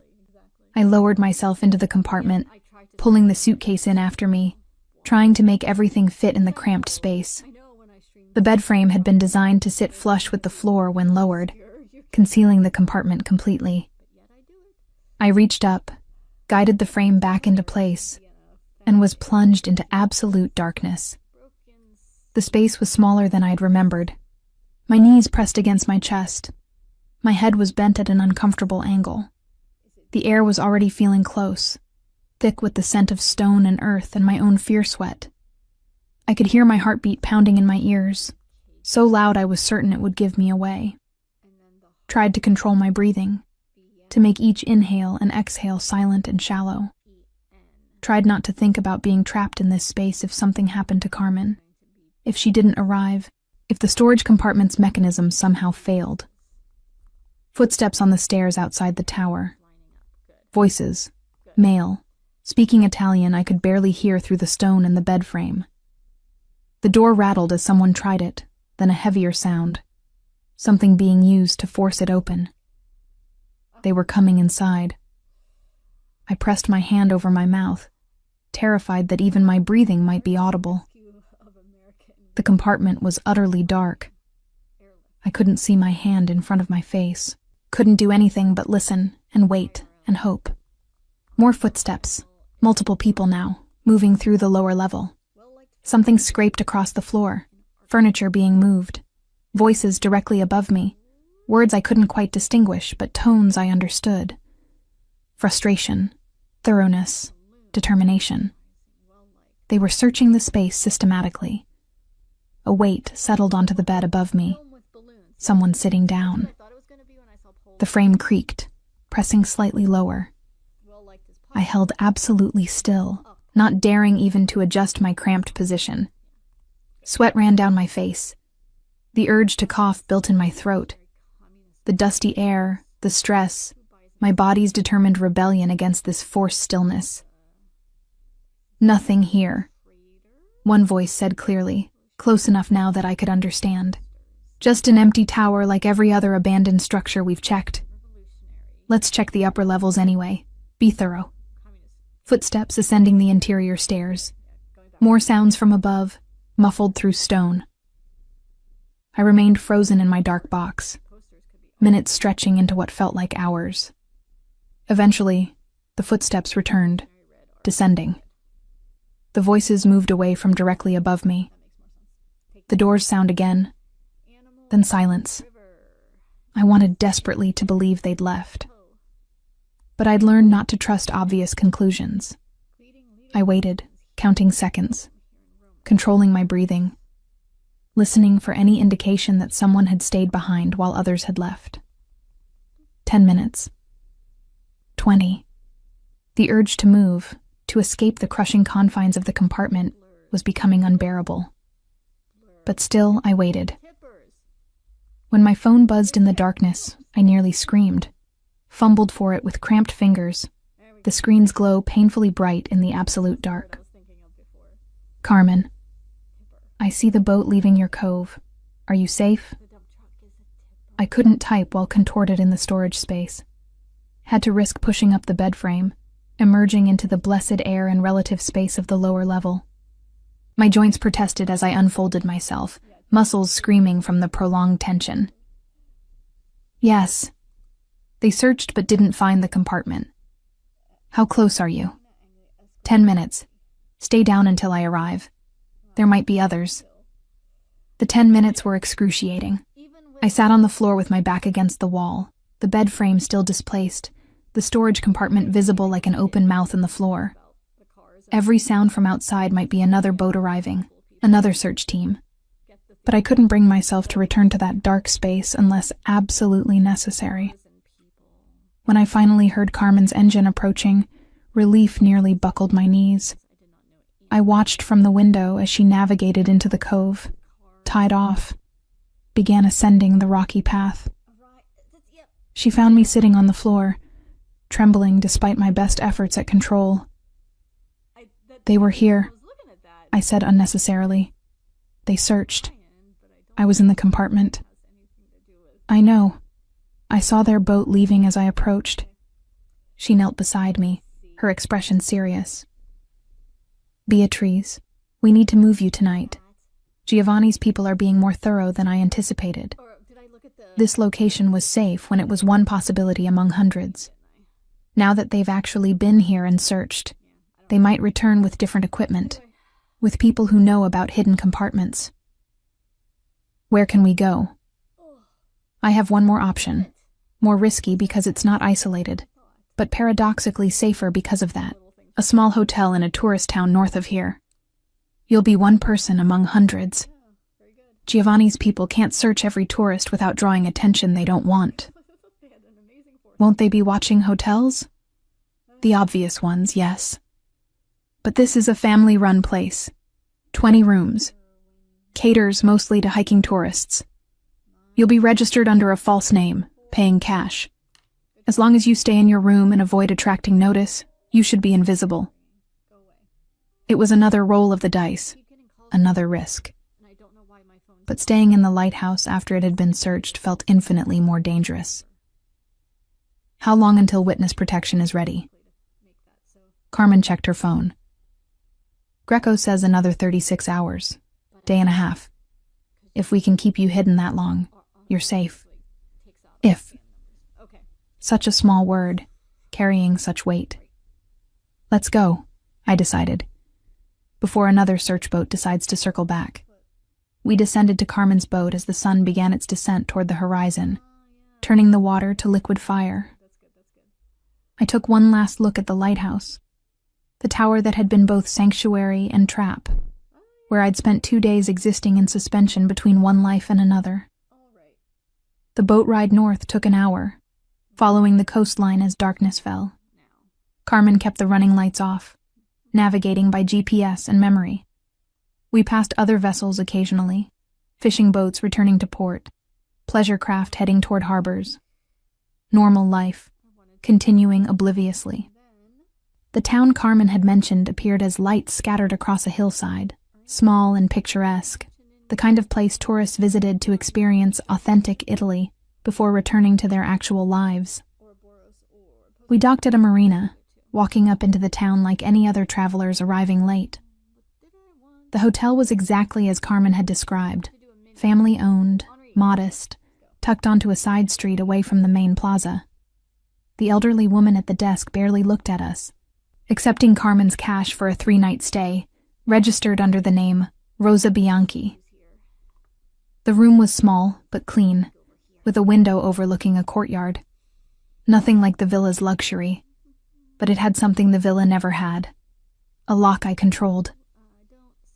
"I'll be in the next town over," Carmen said, handing me yet another phone. This one a basic burner, untraceable. "If something goes wrong, if you need to leave immediately, call the top number. I'll be here within 30 minutes. After she left, I stood at the window watching the courtyard below. A cat prowled the perimeter. A couple argued quietly on a balcony. Normal human drama, small and manageable. I was so close to making it. 36 hours until official protection, until Giovanni's reach couldn't extend. 36 hours of remaining invisible in plain sight. I ate from the room service menu, simple pasta, unremarkable wine. Showered in the tiny bathroom, washing away days of fear sweat and accumulated stress. Dressed in the hotel's provided bathrobe, and finally allowed myself to fully acknowledge the exhaustion that had been building since I walked out of the villa 72 hours ago. 72 hours. Only 3 days since I'd been Mrs. Giovanni Martelli. Trophy wife, decorative possession. In that brief span, I'd become a fugitive, a witness, a woman whose testimony could dismantle an empire. The change felt both impossibly fast and achingly slow, as though I'd been preparing for this rupture across 12 years of captivity without consciously knowing it. My phone buzzed, the burner Carmen had given me, but the number wasn't hers. Giovanni. Somehow, he had this number already. Impossible. Unless someone had seen us, followed us, reported our location. Unless the chain of safety I'd trusted was already compromised. I stared at the screen, watching it ring. Giovanni's name a threat in digital letters. I should have ignored it. Every survival instinct screamed not to answer. But 12 years of training, of answering when Giovanni called, of compliance and performed obedience, made my thumb accept the call before conscious thought could stop it. Beatrice. His voice was calm, controlled, utterly devoid of the anger Hazel had described, which somehow made it more terrifying. "We need to talk." "How did you get this number? Does it matter? I always find you. You should understand that by now." My hand shook, holding the phone. Behind me, the hotel room's door was locked, but suddenly that barrier felt desperately thin. "I'm not coming back, Giovanni." "I know. I've come to understand that you've made choices that can't be unmade. That you've involved prosecutors, agreed to testify, committed yourself to destroying everything I've built." His tone remained conversational, almost pleasant. "But I wanted to give you one final opportunity to reconsider before this becomes truly ugly. It's already ugly. It's been ugly for 12 years. I just finally see it clearly. You see what you want to see. A prison. You called our marriage. But Beatrice, you had everything. Every luxury, every comfort, complete security. And you've traded that for hiding in cheap hotels, running from people who will eventually find you. I've traded being your possession for being my own person. He laughed softly. Such idealism, such naivete. You think the prosecutors will protect you? That some new identity in a foreign country will give you the life you want? You'll spend every day looking over your shoulder, wondering if that stranger in the cafe works for me. You'll never feel safe because you won't be safe. I have resources you can't imagine, patience you don't understand. I will find you. Eventually. Always. Maybe. But I'd rather spend my life looking over my shoulder in freedom than staring at gilded cages in captivity. Silence on the line. When he spoke again, his voice had changed. No longer conversational, but diamond hard, cutting. You're making a mistake that will cost you everything. But since you're determined to proceed down this path, I want you to know exactly what you're choosing. The prosecutor's case is built on financial records and your testimony. Without you, they have circumstantial evidence that my lawyers will dismantle easily. So you've become the key to their entire prosecution. Do you understand what that makes you, Beatrice? Not a person anymore. A tool. Evidence. Something to be used by one side to attack the other. At least I'll be useful for something real instead of decorative for your benefit. Very well. Since you insist on being useful, let me tell you what comes next. Tomorrow, I will release certain information about your history. Medical records, psychological evaluations, documentation of instability. By the time my lawyers finish, you'll be an unreliable witness with credibility destroyed. The prosecutors will drop you because you've become more liability than asset. And then you'll be alone, Beatrice. Truly alone. No legal protection, no resources, no leverage. Just a woman who betrayed her husband and lost everything in the process. The threat was so calculated, so comprehensive, it took my breath away. Giovanni had always been strategic, but now that strategy focused entirely on destroying me. I'll take my chances with the truth. There's no truth, Kara, only competing narratives, and mine has 12 years of careful construction behind it. Yours has 3 days of desperation. He paused. Last chance. Come home. We'll say you were ill, that stress and hormonal changes caused temporary instability. Dr. Ricci will document it all. You can return to your life, and we'll never speak of this again. My life? You mean your possession. Is there a difference? He said it like a genuine question, as though 12 years hadn't taught him that women were people rather than objects. Think carefully, Beatrice. Think about what you're throwing away. Think about how this ends for you. The line went dead. I stood holding the phone, my whole body shaking now. Not from fear, but from rage so pure it felt like electricity in my veins. He was right about some things. I would never feel completely safe again. The prosecutors were using me as much as Giovanni had, just for different purposes. My life from this point forward would be defined by choices made in these terrible days. But at least they would be my choices. My testimony.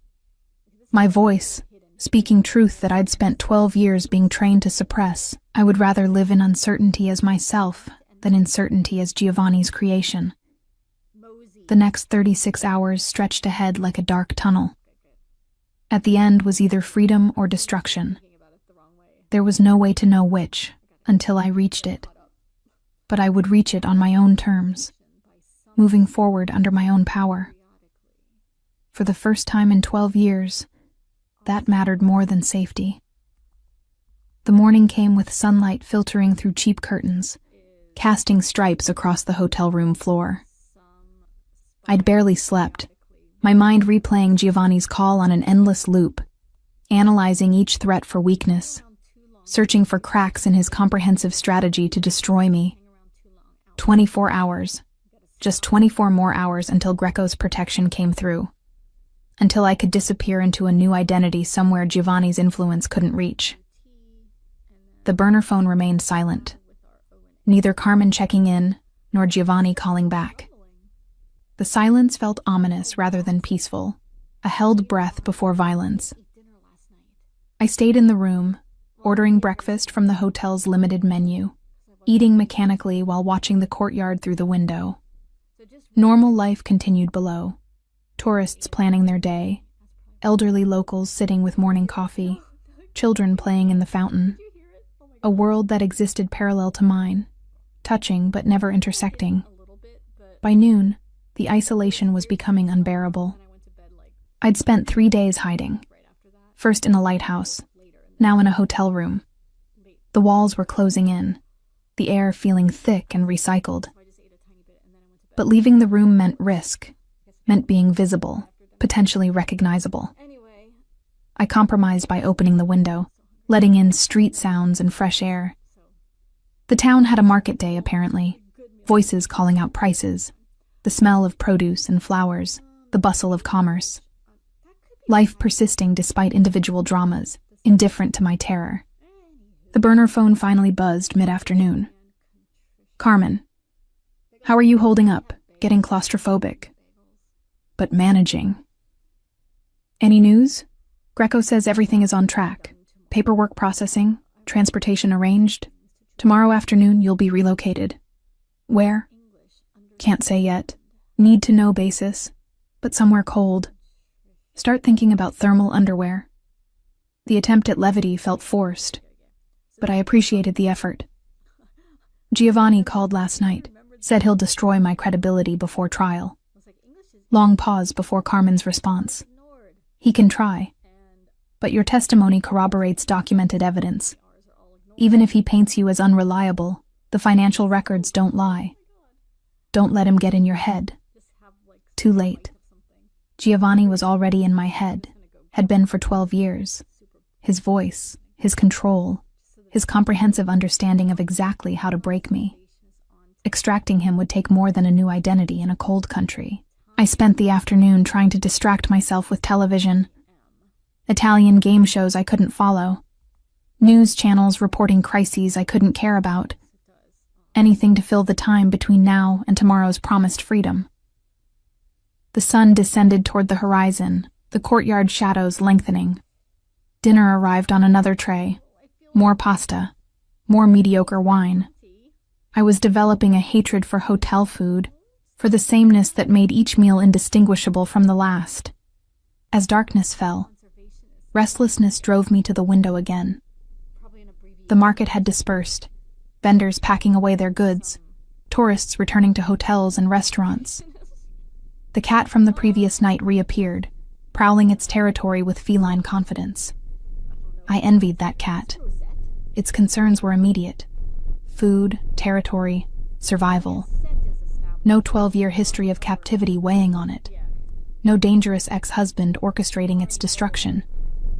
Just the simplicity of instinct and action. A movement in the courtyard caught my attention.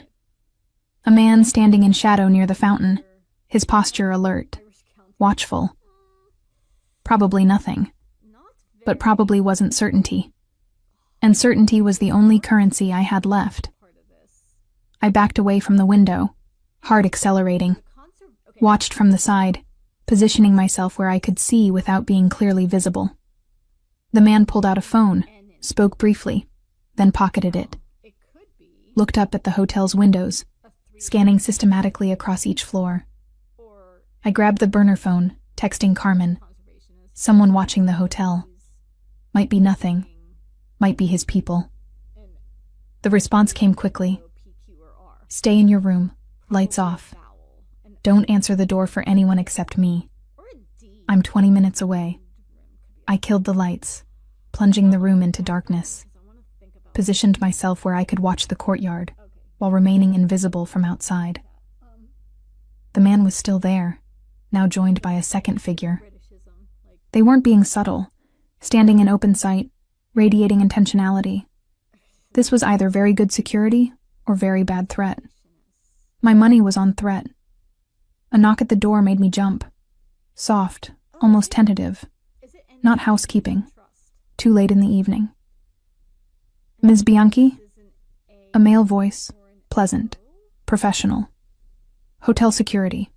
There's been a situation in the building. We need to verify all guests. Hotel security. Possible. But the timing was too convenient. The courtyard watchers, too, coordinated with this knock. I remained silent, barely breathing, hoping whoever was outside would believe the room empty and move on. Ms. Bianchi, we know you're in there. We just need to ask a few questions. Please open the door. The doorknob rattled slightly, testing. The lock was standard hotel issue, functional but not particularly robust. If they wanted in, they'd get in. I backed toward the window, my mind racing through options. The room was on the second floor, jumpable if desperate, though I'd likely break something in the landing. But the courtyard below was watched. I'd be captured before I could run. The bathroom had a window too small to fit through. No balcony, no fire escape. The room was effectively a trap. Ms. Bianchi, I'm going to use my master key now. Don't be alarmed. The distinctive sound of a key in the lock, the door beginning to open. I grabbed the only weapon available, a heavy ceramic lamp from the bedside table, and positioned myself behind the door. If they came through, I'd have one chance to strike before being overwhelmed. The door opened fully.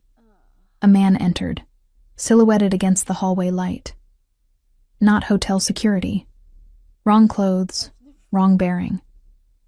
Behind him, another figure waited. The room's empty, the first man said, turning back toward his companion. She must have... I swung the lamp with everything I had, catching him across the temple. He went down hard, crumpling. The second man reacted instantly, lunging through the door toward me. I threw the lamp at his face, using the distraction to sprint past him toward the hallway. Behind me, shouts, heavy footsteps. I ran for the stairs. Down was danger, but so was staying put. Had to move, had to get away, had to reach Carmen. The stairwell was narrow, dimly lit. I took the steps 2 at a time, my inappropriate shoes slipping on polished stone. Behind me, the footsteps were gaining, multiple people now, coordinated pursuit. I burst through the ground floor door into the hotel lobby. The elderly woman at the desk looked up in alarm as I ran past, then her expression shifted to fear as my pursuers emerged from the stairwell. The front entrance was 50 feet away. Might as well have been miles. One of Giovanni's men was already positioned there, blocking the exit. I pivoted toward the back of the hotel, through a door marked staff only, into a kitchen where startled cooks stared as I ran through. Another door, this one leading to an alley. I burst out into the night, finally in open space, running without direction, just away. The alley opened onto a side street. I turned left randomly, then right at the next intersection, trying to lose pursuit through unpredictability. But footsteps echoed behind me, steady and relentless. They knew the town. I didn't. Every turn might lead to a dead end. Every street could be a trap. My phone, still in my pocket. I pulled it out while running, thumbing Carmen's number. They're chasing me. I'm somewhere. I looked at street signs, gasping out words. Via Garibaldi, heading north. I'm almost there. Keep moving toward the marina. You remember which one? Where we arrived? Yes. Barely. Terror was making memory unreliable, making everything except the immediate need to run feel distant and abstract. I turned toward what I hoped was north, toward the water, toward boats and escape. The streets were emptying as evening progressed. Tourists returning to hotels, locals finishing their business. Soon I would be visible in empty streets, no crowd to hide in. A car screeched around a corner ahead of me, blocking the street.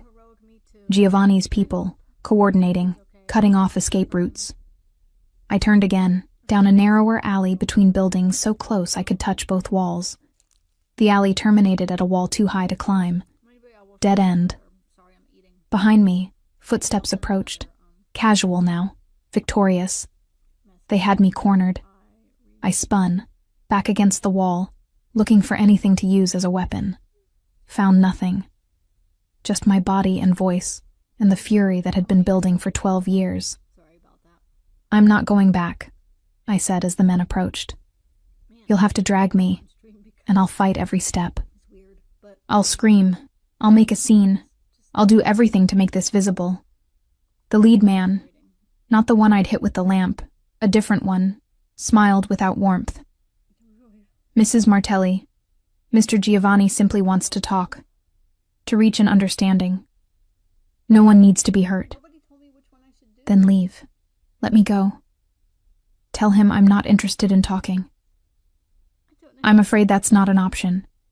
You've become a problem that requires resolution. Mr. Giovanni is a reasonable man. Once you speak with him, I'm sure you'll see that cooperation is in everyone's best interest." Behind the lead man, the others formed a wall of inevitability. No escape through them. No way past. Giovanni's network, closing around me after days of running. Then headlights blazed at the alley's entrance, blinding. A car, Carmen's, accelerating toward the cluster of men. They scattered, pressing against walls as the vehicle barreled through, stopping just feet from me. "Get in!" Carmen shouted through the open passenger window. I lunged for the door, throwing myself inside. Carmen was already reversing before I'd fully closed it, backing out of the alley at dangerous speed. Giovanni's men regrouped quickly, running toward us. But Carmen executed a flawless reverse turn, the car spinning to face forward, then accelerating away from pursuit. "Are you hurt?" she asked, navigating through narrow streets with practiced expertise. "No, shaken. They were at the hotel." "How did they find me?" "Money and connections. Giovanni put your photo everywhere. Probably someone who works at the hotel recognized you, made a call. €1,000,000 is very motivating." We reached the marina, abandoning the car and running toward Carmen's boat. Behind us, car engines, pursuit continuing. But we reached the dock first, Carmen starting the engine while I cast off lines with clumsy, adrenaline-fueled fingers. The boat pulled away just as Giovanni's men reached the marina. One of them pulled a gun. I saw it in the dock lights, but didn't fire. Too many witnesses, too public. They could chase but not kill. Not here. Not where it would be visible.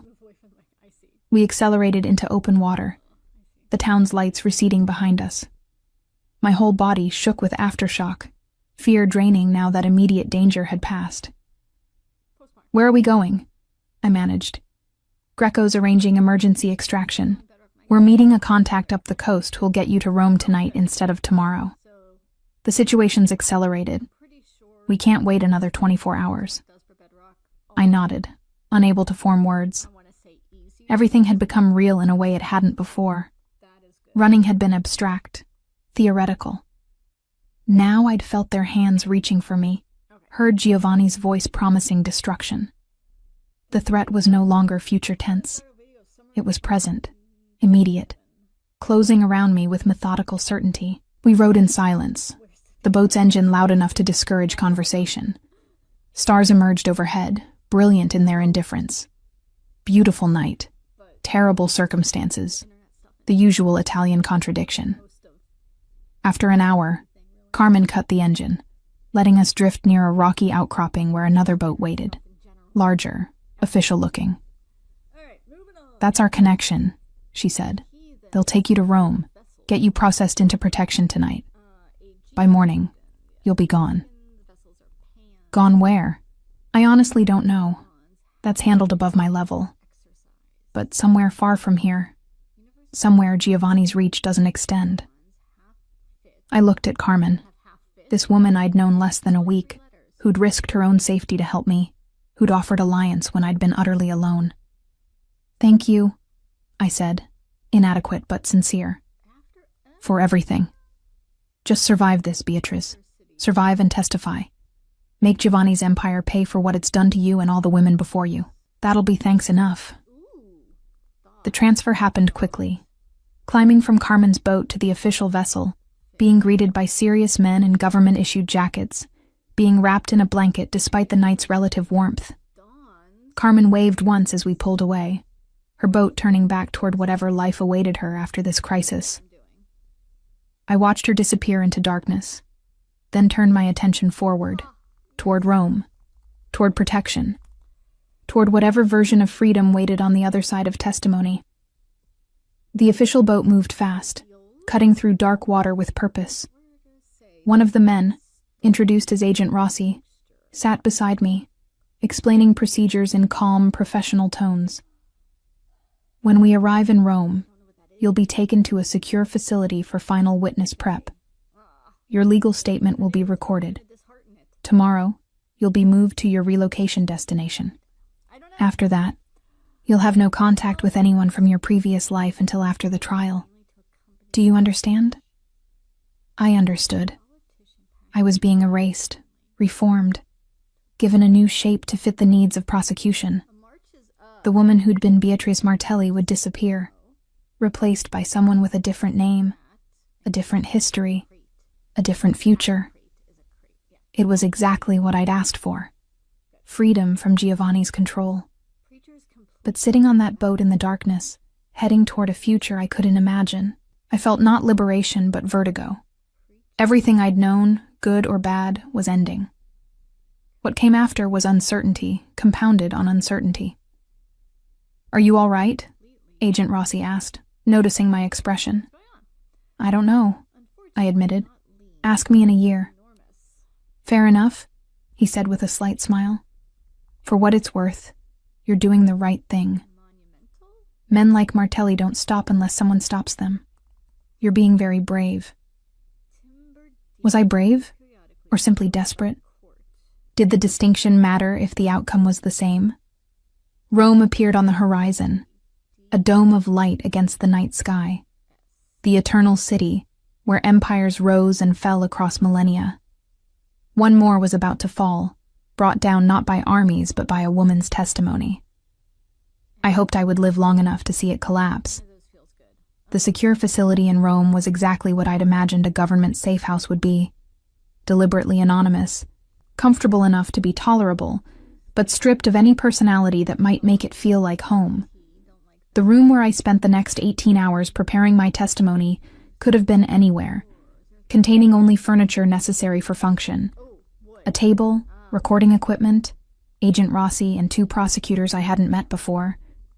We went through everything.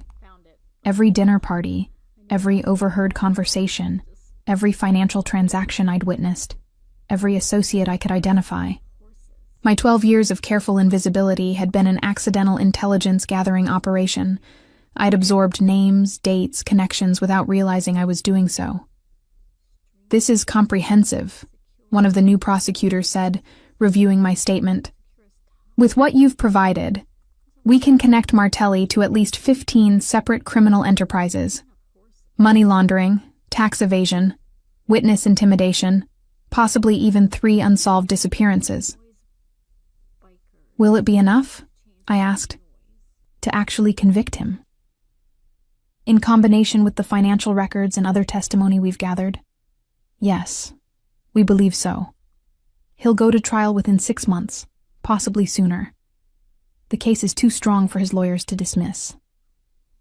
6 months. Giovanni would spend that time free on bail, using every resource to either discredit me or eliminate me. The witness protection was supposed to prevent the latter, but supposed to wasn't certainty. By evening, my official statement was complete, recorded, signed. I was no longer just Beatrice Martelli. I was now State Witness 247, identity sealed, testimony classified until trial. "Tomorrow morning, 6 a.m., you'll be transported to the airport," Agent Rossi explained. "From there, a flight to your relocation destination. Your new identity documents will be provided en route. You'll have support personnel when you arrive, language tutors if necessary, employment assistance, housing arranged. Everything you need to build a new life." What happens to my old life? My things from the villa? Seized as evidence, unfortunately. Anything from your apartment before the marriage? There is no apartment. Giovanni made me give it up when we married. Everything I owned is at the villa. The realization hit me then, fully and completely. I had nothing. Giovanni had systematically ensured that I owned nothing separate from him. No property, no assets, no possessions that predated our marriage. I was stepping into a new life, carrying only the clothes Carmen had helped me buy, and the memories I couldn't abandon. "We can provide a small stipend for immediate needs," Rossi offered, seeing my distress. "And long-term, the Witness Protection Program includes financial support until you're established in new employment." It was more than nothing. But it wasn't mine. It was government assistance, another form of dependence. I'd escaped Giovanni's control only to become reliant on state protection. Still, better than the alternative. That night, alone in the safe house's generic bedroom, I allowed myself to feel the full weight of what I'd done.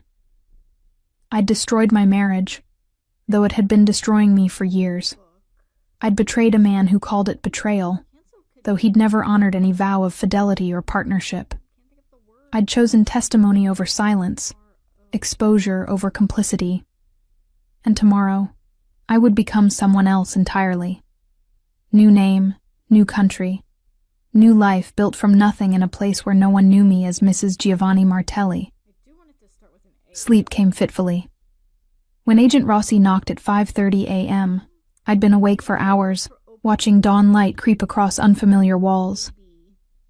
The drive to the airport was conducted in silence, the darkened SUV cutting through empty early morning streets.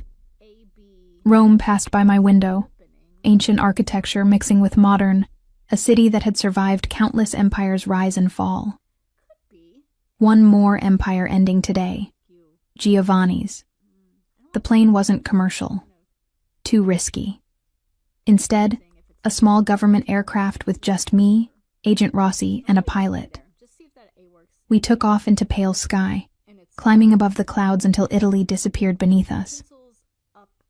"You can open this now," Rossi said, handing me a sealed envelope.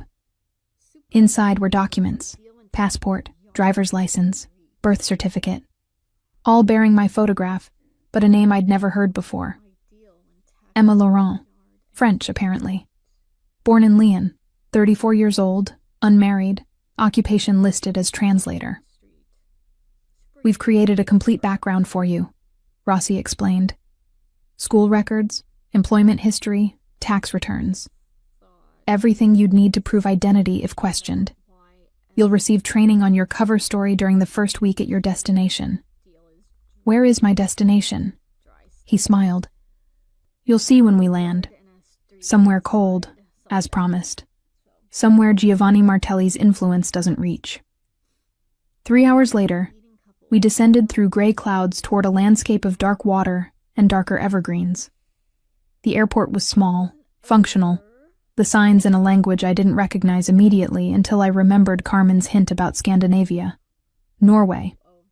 I was being relocated to Norway. We landed, taxied to a private hangar. A woman in her 40s waited inside.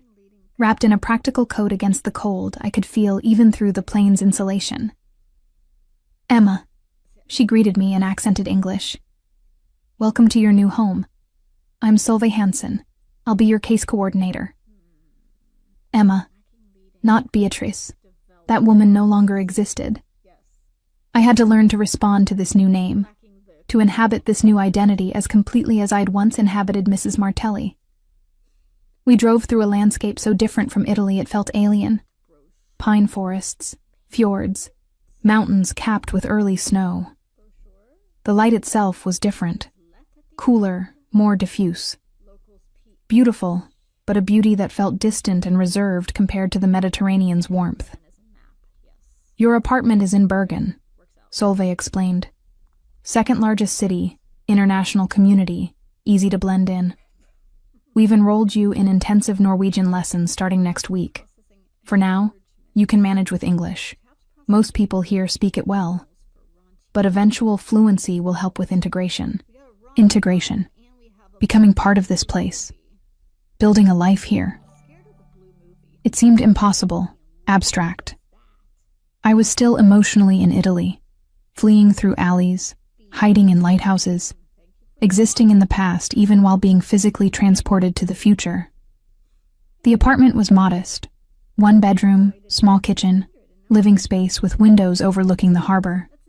Simple furniture, impersonal but clean. On the table was a welcome packet with maps, emergency numbers, instructions for various services. "I'll leave you to settle in," Solveig said. "But I'll return tomorrow to begin your orientation. And Emma? I know this is overwhelming, but you're safe here. Whatever you left behind in Italy, it can't reach you here." After she left, I stood at the window watching boats in the harbor, clouds moving across mountains, life continuing in this place that knew nothing of me. Safe. The word felt foreign. The first week passed in a blur of orientation and adjustment. Norwegian lessons filled mornings, harsh sounds and unfamiliar grammar that my mind struggled to absorb. Afternoons were spent learning the city, identifying resources, building a mental map of this new territory. Solveig checked in daily, bringing practical necessities, answering questions, maintaining the connection that kept me from completely floating free of reality. On the 8th day, she brought news. "The trial date has been set. 5 months from now. You'll need to return to Italy to testify. But until then, you continue building your life here." 5 months of suspended existence, waiting for the moment when I would return to Italy and confront Giovanni in court. The thought was simultaneously terrifying and necessary. What if...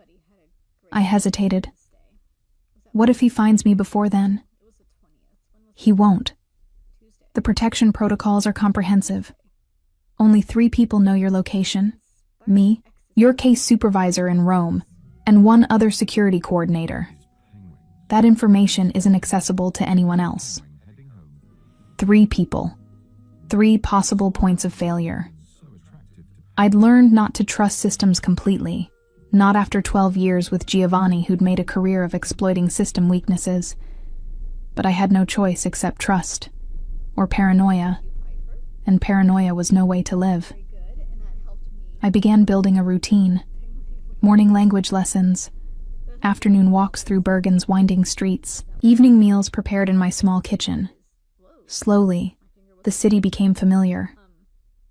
I learned which streets offered the best views, which cafes served good coffee, which shops catered to international residents.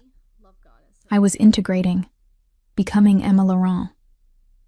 But at night, alone in the apartment, I was still Beatrice Martelli, still the woman who'd fled through alleys, still hearing Giovanni's voice promising destruction, still feeling the terror of being hunted. 2 months into my relocation, I had a dream. Not a nightmare, though those came regularly too. This was different. I was back at the villa, but it was empty. All of Giovanni's furniture, his artwork, his carefully curated possessions, gone. Just bare rooms and echoing silence. I walked through the empty spaces, seeing them clearly for the first time without the distraction of luxury. The villa was beautiful, but it was just a building.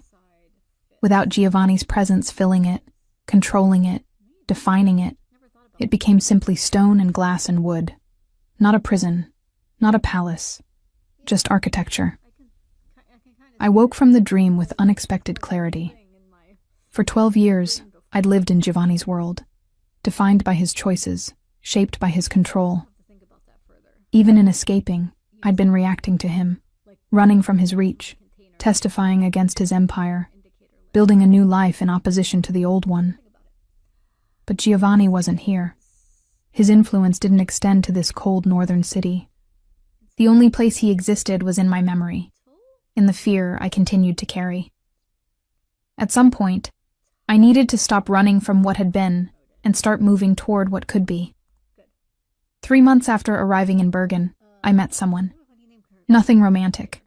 I was far from ready for that complication, but a genuine connection nonetheless. Her name was Karina, a Norwegian woman about my age who worked at the language school. We'd been making small talk after class when she invited me for coffee. "You seem lonely," she said directly, in that blunt way I was learning was culturally acceptable here. I thought maybe you could use a friend. I could, desperately. But friendship required vulnerability, required sharing pieces of myself. And most of myself was classified information, sealed behind the Emma Laurent cover story. I'm Emma, I said carefully. I moved here recently from France. Work opportunity fell through, so I'm figuring out my next steps. The lie came easily. I'd been practicing it for months. What did you do in France? Translation work, freelance. I'm trying to transition to something more stable, more lies. But they flowed naturally now, the cover story becoming almost believable even to me. Over coffee, Karina told me about Bergen, the best hiking trails, the music scene, the challenges of winter darkness, and the glory of summer midnight sun. Normal conversation about normal topics. I hadn't realized how much I'd missed normal. We began meeting regularly. Never anything too intimate. Karina respected boundaries in that Scandinavian way. But the weekly coffee became something to look forward to, a connection to life happening now, rather than life left behind. 4 months after relocation, Solveig brought news that changed everything. Giovanni has been arrested, she said, sitting across from me in my small apartment. Charged with the crimes your testimony documented. He's currently being held on bail, but restricted travel. The trial proceeds as scheduled. Arrested. Giovanni, who'd controlled everything, who'd orchestrated empires and destroyed opposition, was now in the custody of the Italian justice system. How is that possible? His connections, his lawyers. Your testimony was more damaging than anyone anticipated. Combined with financial evidence and testimony from other witnesses, the case is strong enough that even his connections couldn't prevent charges. He's facing potentially 20 years if convicted. 20 years. Giovanni, who was 53, would be 73 when released. His empire would crumble, his power evaporate.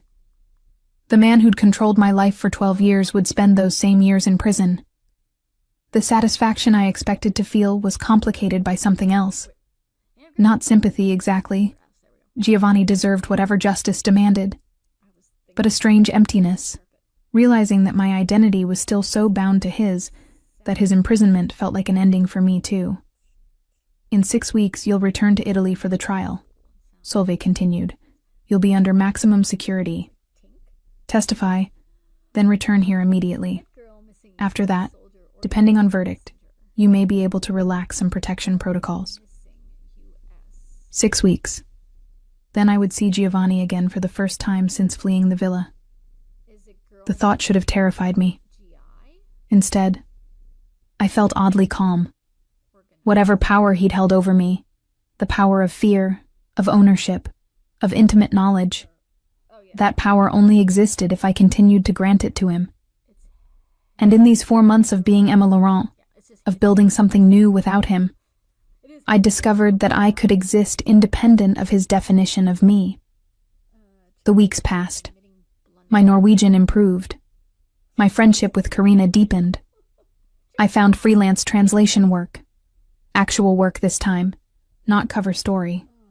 Translating Italian documents to English for Norwegian companies. Small income, but mine. Earned through skill, rather than given as control. The night before returning to Italy, I stood at my apartment window watching the harbor. Snow was beginning to fall. Early winter arriving in Bergen.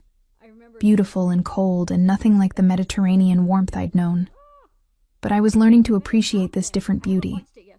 Learning that home wasn't a place but a state of being. That freedom wasn't the absence of constraint, but the presence of choice.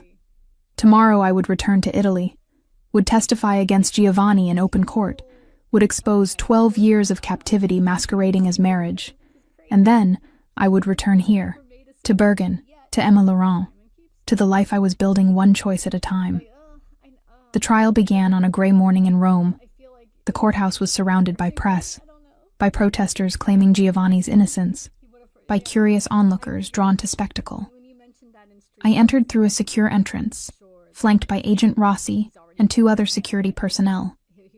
Walked through corridors designed to keep witnesses separate from defendants. The courtroom was formal, imposing. I took my seat in the witness box, my hands clasped to stop their trembling. And then Giovanni entered. He looked smaller than I remembered, or perhaps I'd grown larger in his absence. Prison time had aged him. New lines around his eyes, gray threading more obviously through his hair. But his gaze, when it found me, held the same intensity it always had. "State your name for the record," the prosecutor requested. "Beatrice Martelli," I said, using my real name in public for the first time in months.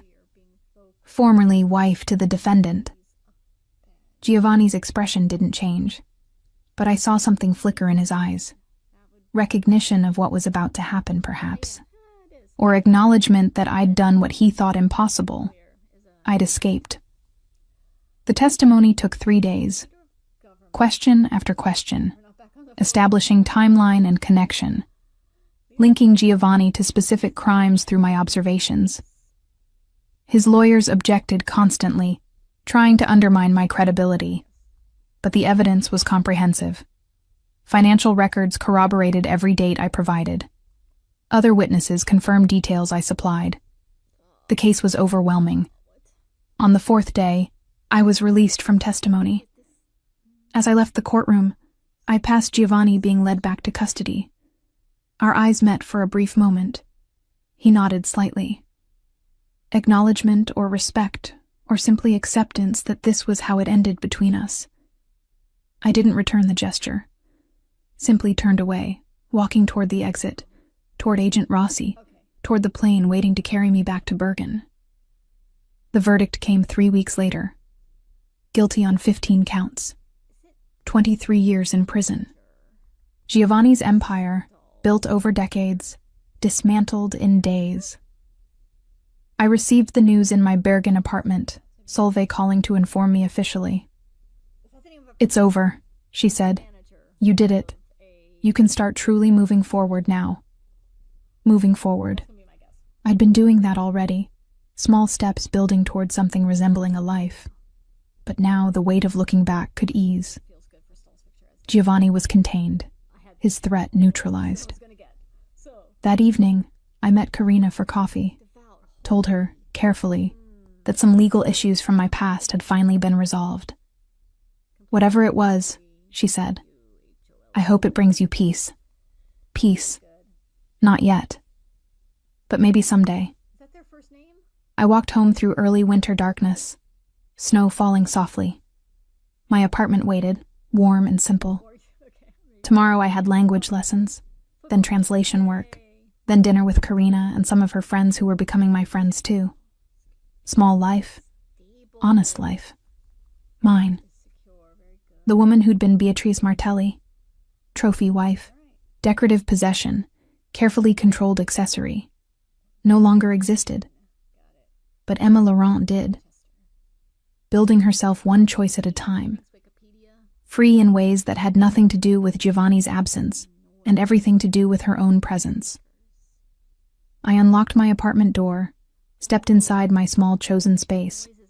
Behind me, Italy and its ghosts. Ahead, an unknown future in this cold northern place. But the future was mine to shape. And that, finally, was enough.